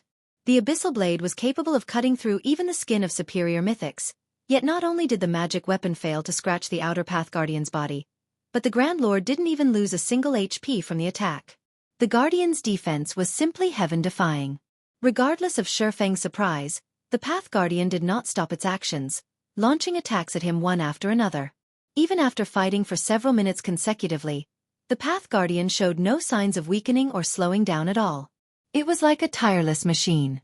Although Xueqi had landed over 100 attacks on the Path Guardian, he had failed to cause any damage whatsoever to the Grand Lord. Even Light Shadow was useless against it. Is it invulnerable? Xueqi's head ached as he continuously deflected the Path Guardian's attacks. Previously, he had seen hope of obtaining the legacy fragments. He never imagined that a monster like the outer Path Guardian would appear after he destroyed the cliff wall. Despite the Path Guardian having only a little over 50 million HP, which was very low for a level 121 Grand Lord, he actually failed to make a dent. At this rate, he would collapse from exhaustion before he could even secure the legacy fragments. Time passed quickly. Before Xueqi realized it, over a dozen minutes had elapsed already. However, despite having attacked every possible weak point he could find on the outer Path Guardian, he still hadn't damaged the Grand Lord. To make matters worse, the frozen ambient mana meant that he experienced none of the recovery effects he would normally experience when surrounded by mana. He would collapse from exhaustion after another hour of fighting at this rate. Screw it. Xueqi gritted his teeth and gripped the abyssal blade with both hands before executing Holy Devour against the outer Path Guardian. If even this is no good, I'll have no choice but to use Berserk skills. Holy Devour was currently the strongest move he could execute without transforming into a Black Dragon King. If even Holy Devour was incapable of harming the Path Guardian, he would have to use a Berserk skill to boost his strength further, something he wished to avoid doing if possible. Immediately, a scorching inferno engulfed the outer Path Guardian. Boom! In the next moment, the Path Guardian's body shot out of the blazing inferno like a cannonball and smashed into the back of the cave. Cracks formed on the Path Guardian's originally invulnerable body, and the Grand Lord's HP also fell by over 3.7 million. It was effective? Xueqi was surprised as he looked at the Path Guardian lying on the ground. Previously, even Light Shadow failed to damage the outer Path Guardian. However, not only did Holy Devour succeed in damaging the Path Guardian, but its effects even far exceeded his initial expectations. Did I break through its defensive limit? Xueqi wondered. However, he quickly shook his head and denied the thought. No, that's not right. Even if my attack exceeded the Guardian's defensive limit, it shouldn't have produced such overwhelming results. He had plenty of experience in surpassing a monster's defensive limit. Hence, he knew that exceeding a monster's defensive limit wouldn't allow him to suddenly go from dealing 0 damage to dealing over 3.7 million damage. Moreover, normally, even if one failed to exceed a monster's defensive limit, the monster should still receive some form of damage after receiving an attack. A non-elemental creature, a mana screen, and Holy Devour? Xueqi continuously racked his mind as he watched the outer Path Guardian slowly standing back up. Although he had successfully damaged the Path Guardian already, in his current state, he could execute Holy Devour only 1 or 2 more times. Hence, his situation remained dire. It was necessary for him to identify the reason why he had succeeded in damaging the Path Guardian. Otherwise, even if he activated his Berserk skill, he would only end up wasting it. Following which, Xueqi arrived before the Path Guardian and executed Light Shadow against it. However, just like the last time he had used the mana technique, he failed to inflict any damage on the Grand Lord. Since Light Shadow is ineffective against it, I'll have to use another method. Seeing the Path Guardian slashing its 2 blade hands at him once more, Xueqi sidestepped, then slipped behind the Guardian. He concentrated his mana within the abyssal blade as if he were executing Holy Devour, but did not let any of the mana escape the magic weapon. Consequently, instead of a blazing inferno, Only a small layer of flames appeared around the abyssal blade as he sent the magic weapon slashing down at the Path Guardian's back. In the next moment, the abyssal blade actually cut into the Path Guardian's sturdy body, inflicting over 1.6 million damage on the Grand Lord. Sure enough, Shifeng's eyes glowed with excitement at the success of his attack. After seeing that Holy Devour was highly effective against the Path Guardian while Light Shadow was completely ineffective, it was clear to Shifeng that the Path Guardian's defensive limit had nothing to do with why one could deal damage to it while the other couldn't. Instead, the reason for this situation lay in the difference between the two techniques, the method of utilizing mana. Light Shadow was a technique that gave shape to mana, whereas Holy Devour was a technique that caused mana to go berserk before materializing it to exhibit a frighteningly destructive power that could destroy even the very essence of matter. Currently, although he did not fully execute Holy Devour, he had materialized his mana and concentrated it on the abyssal blade. By doing so, he was able to drastically reduce his consumption of mana and concentration, while still utilizing the effects of materialized mana. Only, the raw power and scale of his attack were considerably smaller compared to those of the real Holy Devour. Basically, he had executed a simplified version of Holy Devour. Meanwhile, after achieving success once, Shifeng promptly started bombarding the Path Guardian with attacks. In terms of combat power, the outer Path Guardian was significantly inferior to ordinary mythic monsters.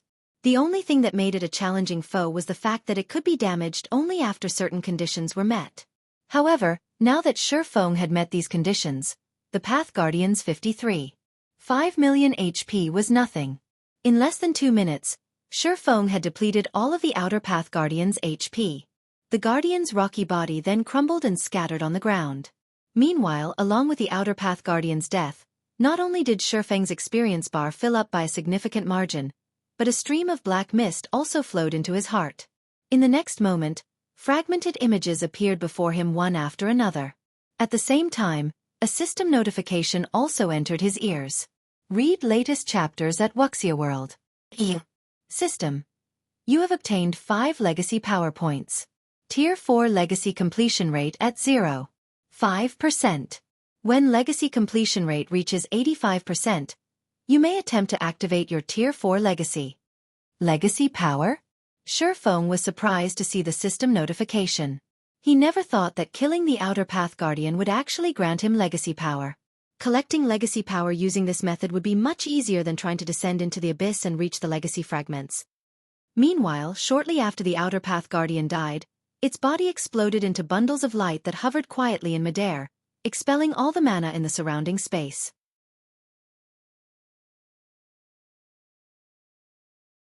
Chapter 2690. Unknown metal fragments. What a powerful phenomenon. Shifeng's heart was filled with surprise when he saw the dozen or so items quietly hovering in midair.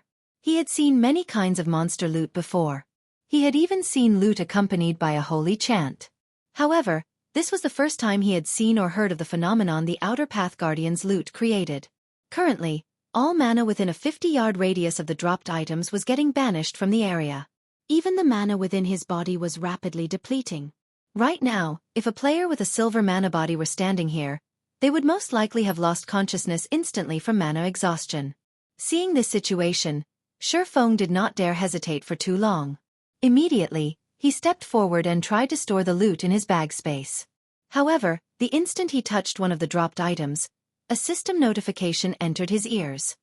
System. This item should not be stored, as it has an extremely powerful repulsion toward mana. Storing it in your epic spatial bag involves a certain degree of danger. Do you wish to store this item in your epic spatial bag? Should not be stored? Shifeng was quite surprised at the system notification. However, despite his surprise, he still chose to store the loot in his epic spatial bag.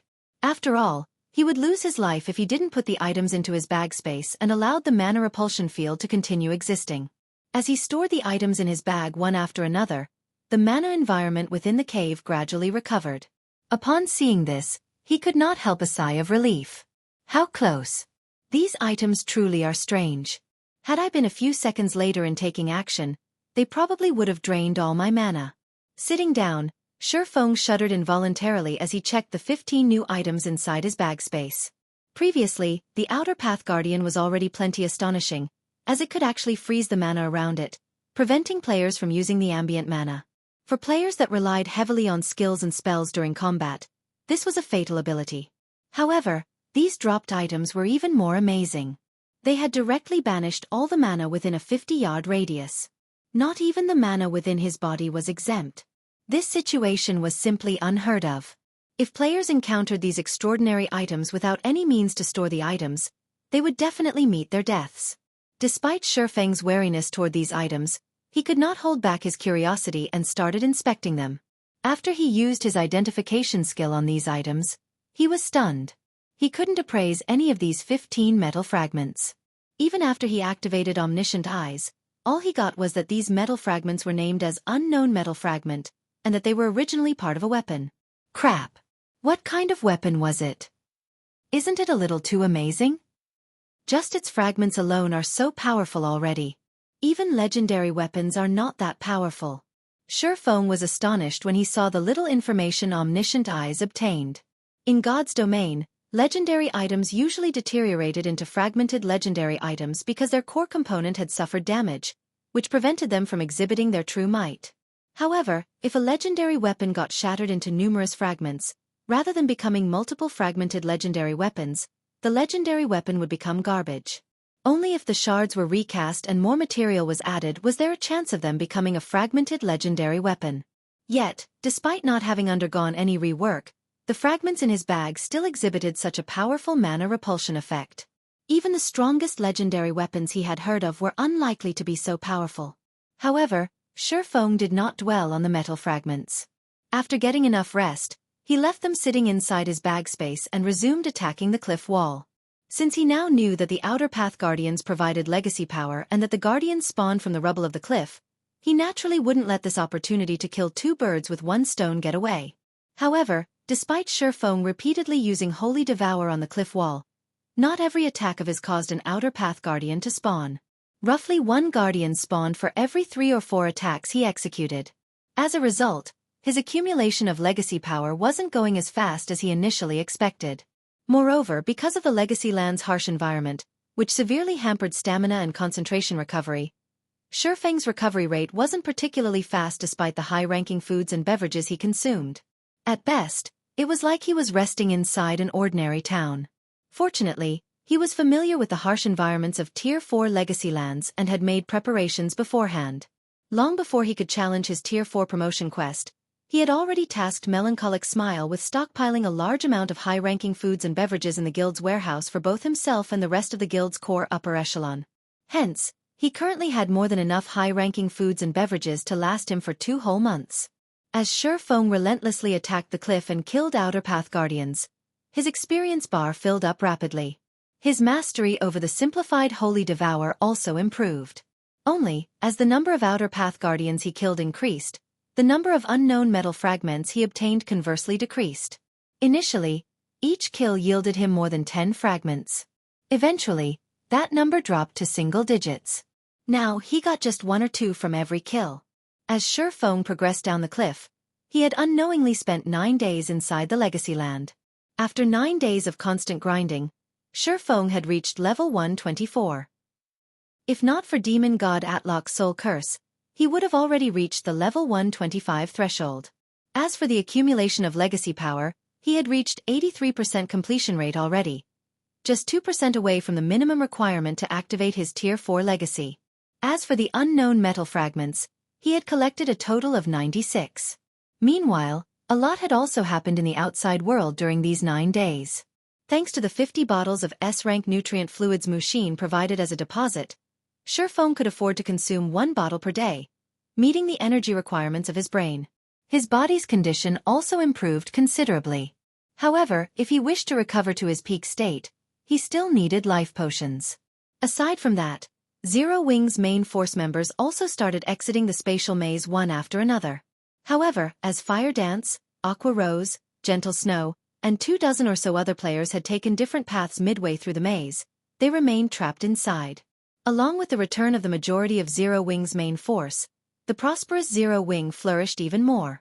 After returning to the eastern continent, Zero Wing's main force members continuously raided large-scale and super-large-scale team dungeons, enriching the guild warehouse with plenty of rare materials. Including the rare materials brought back from the western continent, Melancholic Smile and the others produced batch after batch of level 120 weapons and equipment. Now, when it came to level 120 weapons and equipment, Zero Wing surpassed the various superpowers. For a time, Zero Wing entered the spotlight of the neighboring kingdoms and empires, and many expert players and well-known adventurer teams applied to join Zero Wing. However, during all of this, a very shocking matter got exposed. The true identity of Zero Wing's mysterious guild leader, Black Flame.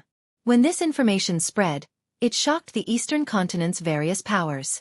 This was especially true for Unyielding Soul, Crimson Emperor, and the Secret Pavilion, superpowers that were partners of Zero Wing. None of them had ever thought that Zero Wing was truly a guild that had no background whatsoever, and that a youth like Xueqi had developed it from scratch. God's Domain's various powers no longer feared Zero Wing. Many powers started secretly targeting Zero Wing's internal members. At the same time, they spent huge sums to snatch the Heaven's Rumble Training Center's disciples and customers of Zero Wing's virtual combat platforms. They even offered astronomical prices to poach Zero Wing's core members, resulting in a brain drain of Zero Wing's internal members and core members day after day. Guild Leader. Another dozen core members have applied for withdrawal today. In addition, quite a few training centers and dojos disciples have come challenging our training center's disciples, and several of our disciples got injured.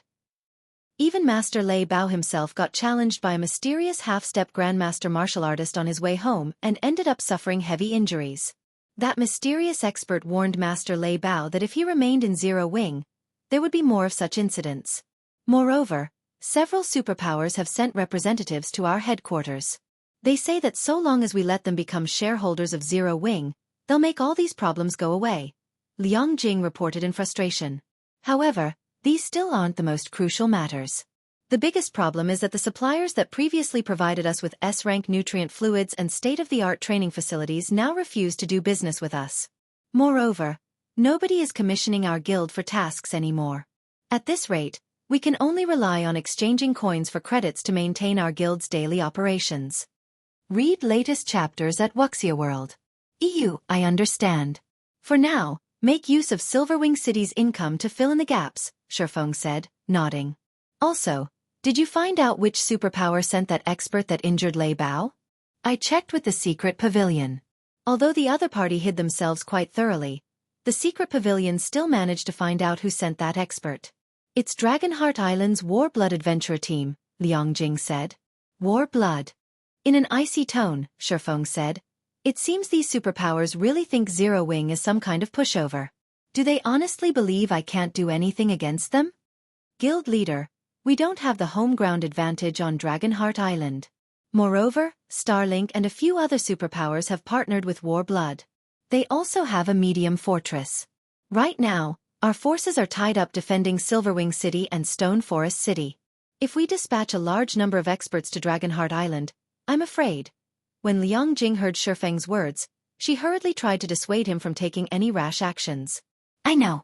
I'll handle this matter myself, Xueqi said calmly before hopping back into his virtual gaming cabin and logging into God's Domain.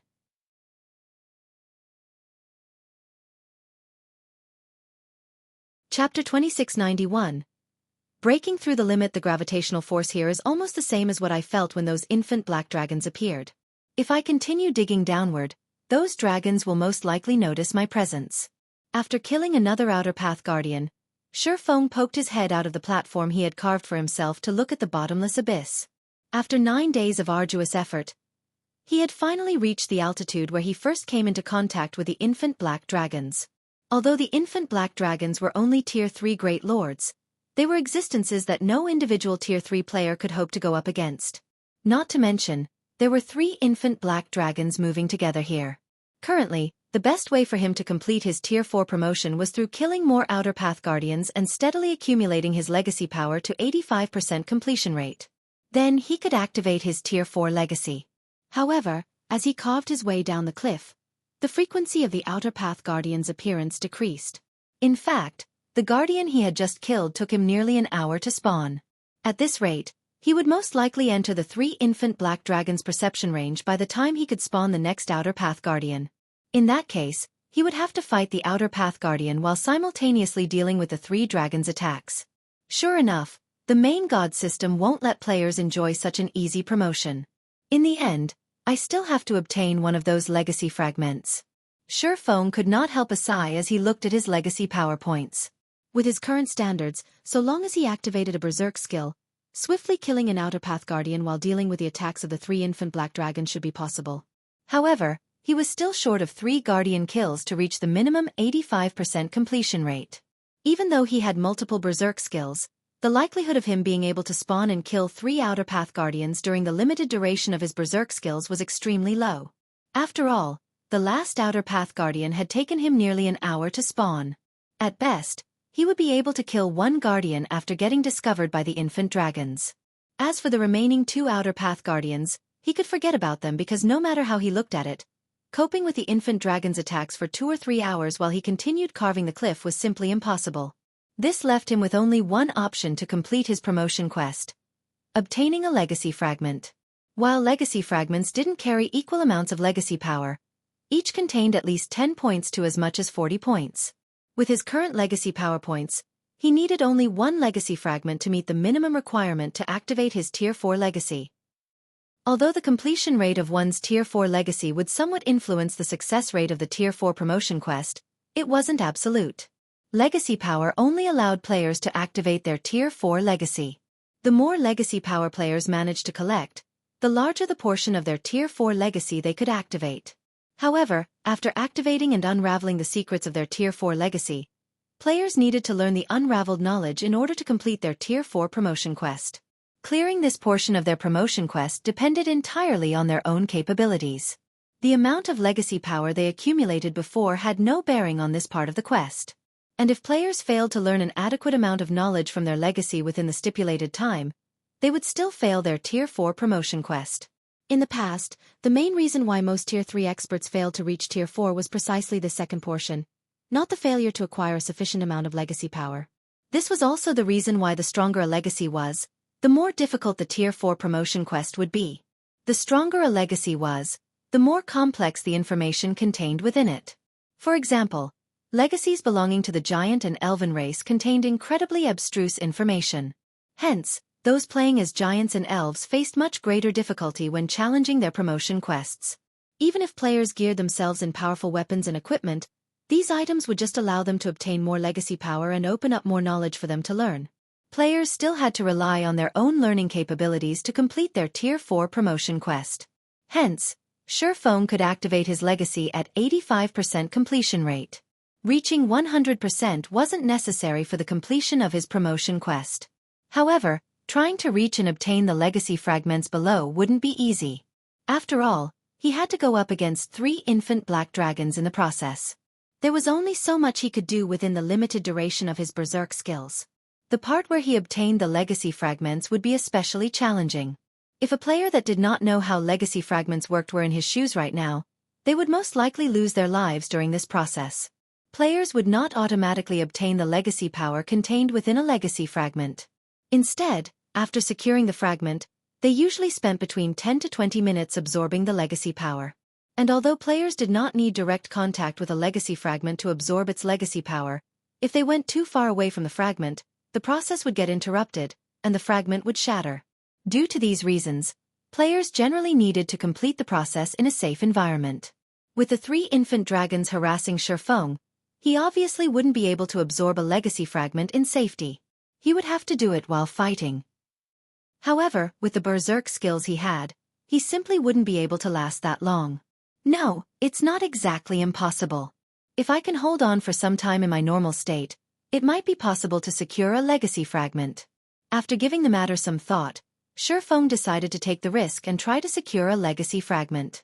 After all, he was no longer the same as when he first entered the legacy land.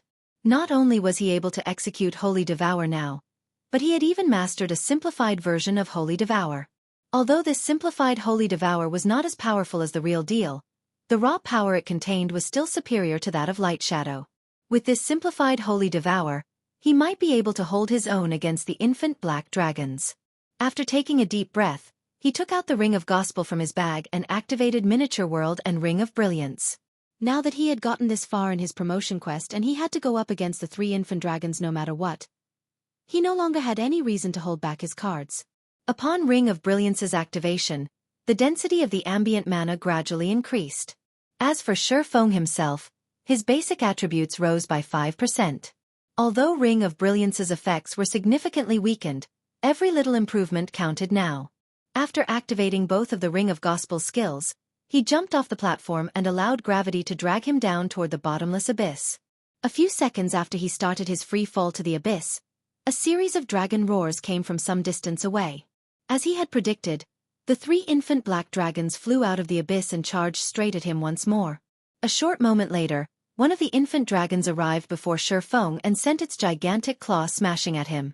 Seemingly unaffected by Miniature World, the dragon's claw still carried enough power to tear through space. This hit will determine whether I can succeed or not. Having prepared for this attack beforehand, Xueqi promptly lashed out against the approaching claw with the abyssal blade. In the next moment, the blazing red abyssal blade cut at the infant dragon's massive claw. Boom! When the two attacks collided, a loud metallic clang echoed throughout the abyss, and dazzling sparks illuminated the space around Xueqi and the infant black dragon. Surprisingly, the dragon's massive claw actually got knocked off course and smashed into the cliff wall nearby, digging out a huge chunk of the cliff. Xueqi, on the other hand, came out of the clash completely unscathed. Moreover, the impact accelerated his descent into the abyss even further. Good. There's a chance. Xueqi grew ecstatic when the abyssal blade deflected the infant dragon's claw. Previously, his greatest worry was that he would not be able to block the infant black dragon's attacks. After all, he did not activate Heavenly Dragon's power, unlike before. Besides, the infant black dragons had the home ground advantage, free of the abyss's suppression. Even with the effects of Miniature World, he would most likely have a difficult time deflecting the infant dragon's attacks. Fortunately, the simplified Holy Devour was sufficiently powerful. Now, even without activating a berserk skill, he could hold his ground against the infant black dragons. With this, what he needed to do next became a lot simpler. Following which, Xueqi continued free-falling while frantically deflecting the 3 infant dragons' attacks. When he was about to reach the location of the legacy fragments, he activated Gale Domain and forcefully changed his angle of descent toward the legacy fragments. After spotting the location of the legacy fragments, Xueqi promptly activated Power of Darkness, increasing all his basic attributes by 120%, then executed a 2-handed slash at the cliff wall. Holy Devour! A raging inferno immediately devoured the cliff wall, creating a hole with a 30-yard radius. At the same time, a fragmented statue the size of a human adult landed inside the hole, radiating a faint glow and a soul-shuddering divine might. System. You have discovered a legacy fragment. Do you wish to absorb the fragment's legacy power? Absorb. Xueqi said without hesitation. As soon as he finished speaking, the fragmented statue released an aurora of lights that pierced his body. Crap! Just how much legacy power is in this thing?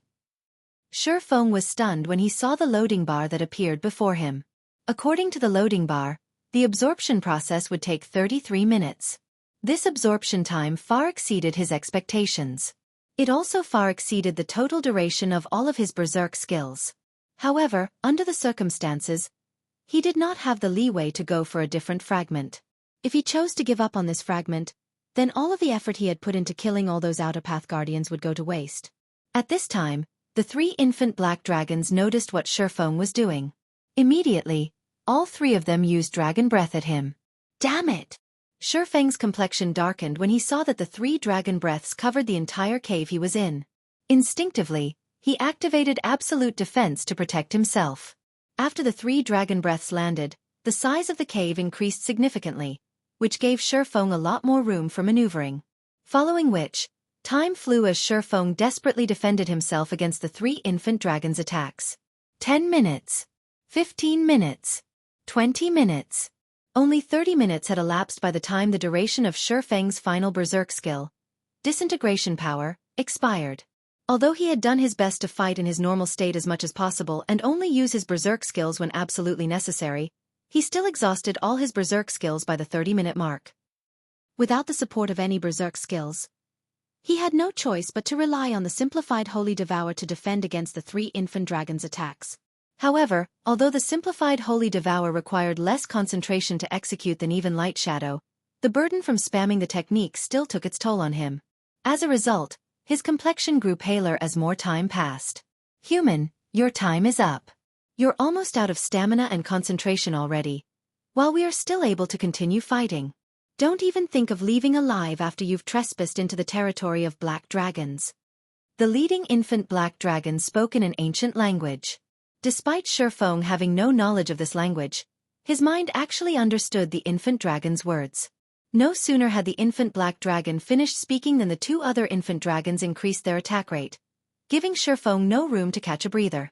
1 second. 2 seconds. 3 seconds. As the three infant black dragons' attack rate continuously increased, Xueqi had no choice but to use his trump cards one after another. Darkness Domain. Thunder God's Descent. Divine Steps. Void Shield. However, his complexion paled subsequently with each trump card he expended. His brain was also plagued by a stinging pain that dulled his control over his body. Read latest chapters at Xueqi World. Is this it for me? At this moment, Xueqi could tell that he had already exceeded the limits of his concentration, and that he was losing control over his physical body. Now, he couldn't execute the simplified Holy Devour anymore, completely reliant on dodging the three infant dragons' attacks to keep himself alive. Void Shield's duration was also about to run out, and as soon as it did, the three infant dragons would instantly kill him. Just as Void Shield's duration was about to end, however, a system notification sounded in Xueqi's ears. System. Congratulations!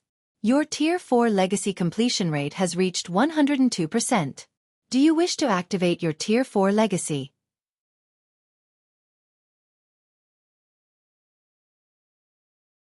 Chapter 2692. Tier 4 Legacy that surpasses 100% 102%? Despite his waning consciousness, when Xueqi heard the system's mechanical voice, he could not help getting startled. In his previous life, he had never heard of anyone accumulating their Tier 4 Legacy's completion rate beyond 100%. At best, one could raise it to 100% and fully unlock all the information their Tier 4 Legacy offered. Now, however, his Tier 4 Legacy had reached 102% completion rate. Just what did that mean? Xueqi did not dwell on the matter. Now that he had met the requirements to activate his Tier 4 Legacy, he activated it without hesitation. Unfortunately, even after he had chosen to activate his Tier 4 Legacy, the three infant black dragons showed no signs of letting up. In the next moment, one of the dragon's claws smashed down at Xueqi. Damn it! Even if players managed to activate their Tier 4 Legacy, it did not mean that their promotion quest was over. Only after learning an adequate amount of the information contained in their Tier 4 Legacy, and leaving the Legacy Land safely would players be considered to have completed their Tier 4 promotion quest. Since there was no room for Xueqi to dodge the approaching claw and he had no concentration left to execute the simplified Holy Devour, he chose to block the attack with his two swords. Boom! Xueqi's entire body smashed into the ground with a boom. At the same time, cracks formed on his Void Shield. Thank goodness I have the Void Shield to absorb the attack's damage. Otherwise, that move would have taken away at least 1/5 of my HP. Xueqi inwardly celebrated when he saw the cracks on the Void Shield.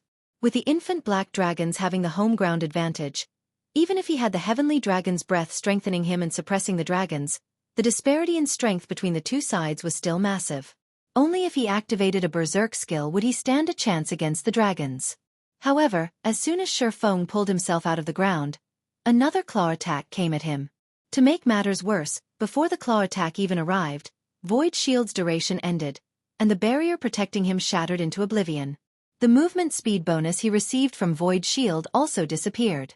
As a result, he could rely on only his normal speed to dodge the approaching claw. Foolish human. Now that you've lost your final card, even though you managed to activate your legacy, you still won't leave this place alive. The leading infant dragon said as it looked down at Xueqi, a hint of ridicule glinting in its golden pupils. It was in no hurry to attack him at all. Sure enough, it is still too much for me. Xueqi did not try to refute the infant dragon's mockery. Instead, he simply looked at the three infant dragons quietly. According to his original plan, after he had activated his legacy, he would rely on his life-saving measures to put more distance between himself and the abyss to lessen the abyss's suppression effect. He would then try to learn his legacy while escaping. However, he never thought that absorbing the legacy fragment would take up so long that, by the time he finished absorbing the fragment's legacy power, he would have used up all his berserk skills and life-saving skills already. In fact, he had even pushed his concentration to its very limits. It wouldn't be strange if he simply collapsed and lost consciousness right now. Meanwhile, even though he succeeded in activating his Tier 4 legacy, in his current state, trying to learn his Tier 4 legacy while going up against the 3 infant black dragons' attacks was simply a fantasy. Although there were differences in complexity between the Tier 4 legacies found in God's domain, normally, the more powerful a legacy was, the more difficult it would be to learn it. While he did not know how complex the Blade Saint's Tier 4 legacy was, it shouldn't be easy. Going by his past experiences, players would have only 1 short hour to learn their Tier 4 legacy after activating it. So long as they could learn one of the several topics offered, they would acquire their Tier 4 legacy and complete their Tier 4 promotion quest. In the past, Xueqi had never once managed to learn a topic from his Tier 4 legacy within 1 hour. As for the experts that reached Tier 4, the majority of them had just barely managed to finish learning one topic within 1 hour.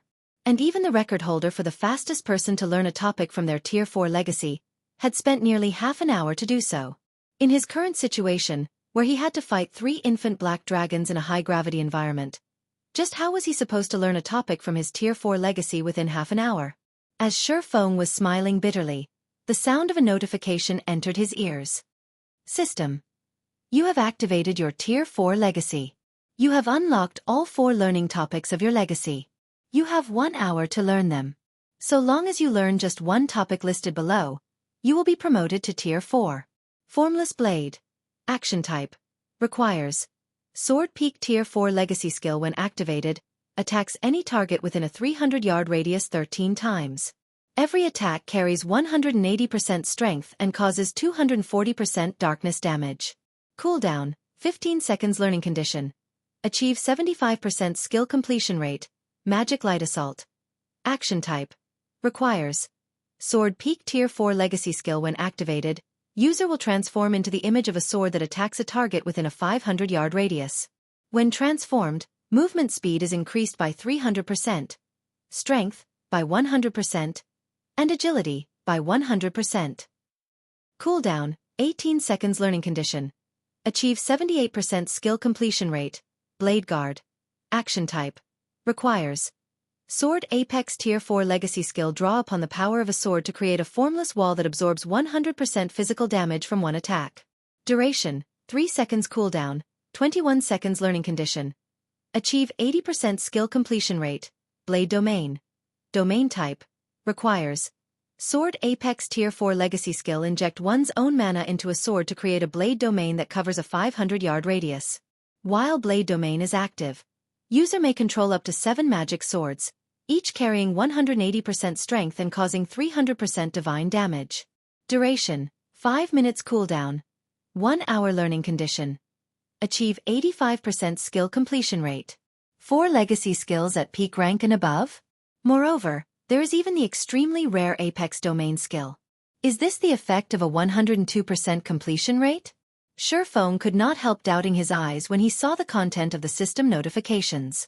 In God's domain, even for peak legacies, one would be fortunate to see even 1 peak legacy skill during the Tier 4 promotion quest. In fact, players that activated their Tier 4 legacy at 100% completion rate would only have a chance to learn 2 peak legacy skills. As for Apex legacy skills, there was only a certain chance for them to appear for peak legacy holders. For most players, though, Apex legacy skills were akin to myths. After all, just learning 1 peak Tier 4 legacy skill would grant Tier 4 players the strength to go up against superior mythic ranked monsters of the same level. Unlike ordinary Tier 3 skills and Tier 3 legacy skills, which relied on mana for activation, Tier 4 legacy skills could also use legacy power. By using legacy power to activate a Tier 4 legacy skill, players could continue infusing mana into their skill past the minimum requirement in order to raise the power of their legacy skill. And once a peak Tier 4 legacy skill reached its maximum power, a Tier 4 player fully geared in epic weapons and equipment could use it to stand toe-to-toe against superior mythic ranked monsters of the same level. It was also due to the existence of peak Tier 4 legacy skills that many peak experts had chosen not to complete their Tier 4 promotion quests despite having the ability to do so. For the majority of Tier 3 experts though, just reaching Tier 4 was already a dream. What more trying to learn a peak Tier 4 legacy skill? Now, however, not only did Xueqi have 2 peak Tier 4 legacy skills to choose from, but he even had 2 Apex Tier 4 legacy skills. However, Shi Feng's expression quickly darkened slightly. In the past, out of all the advanced Tier 4 legacy skills he was offered during his promotion quests, even the most powerful one only required him to execute the skill at a 70% completion rate to learn it. Now, even the easiest peak legacy skill he was offered required him to achieve a 75% completion rate, whereas the most difficult, Blade Domain, required an 85% skill completion rate. That was basically asking him to unleash 100% of Blade Domain's power. Normally, when using Tier 4 skills and spells, Tier 4 experts would only be able to achieve a 70% completion rate or so. Even Tier 4 peak experts would be able to activate a Tier 4 skill or spell at 85% completion rate only after long training. After all, the complexity of Tier 4 skills and spells was much greater than that of Tier 3 skills and spells. Now, however, he was given only 1 hour to learn at least one peak legacy skill to such a high standard. This was simply impossible. During the time Shi Feng was silently cursing the learning requirements, the 3 infant black dragons hovering in midair swooped down at him. Read latest chapters at Wuxia World. Eub Dai, human. The 3 infant dragons appeared almost simultaneously around Shi Feng and sent their claws smashing at him. Their claws forming a perfect encirclement that left no room for evasion. Screw it. It's all or nothing.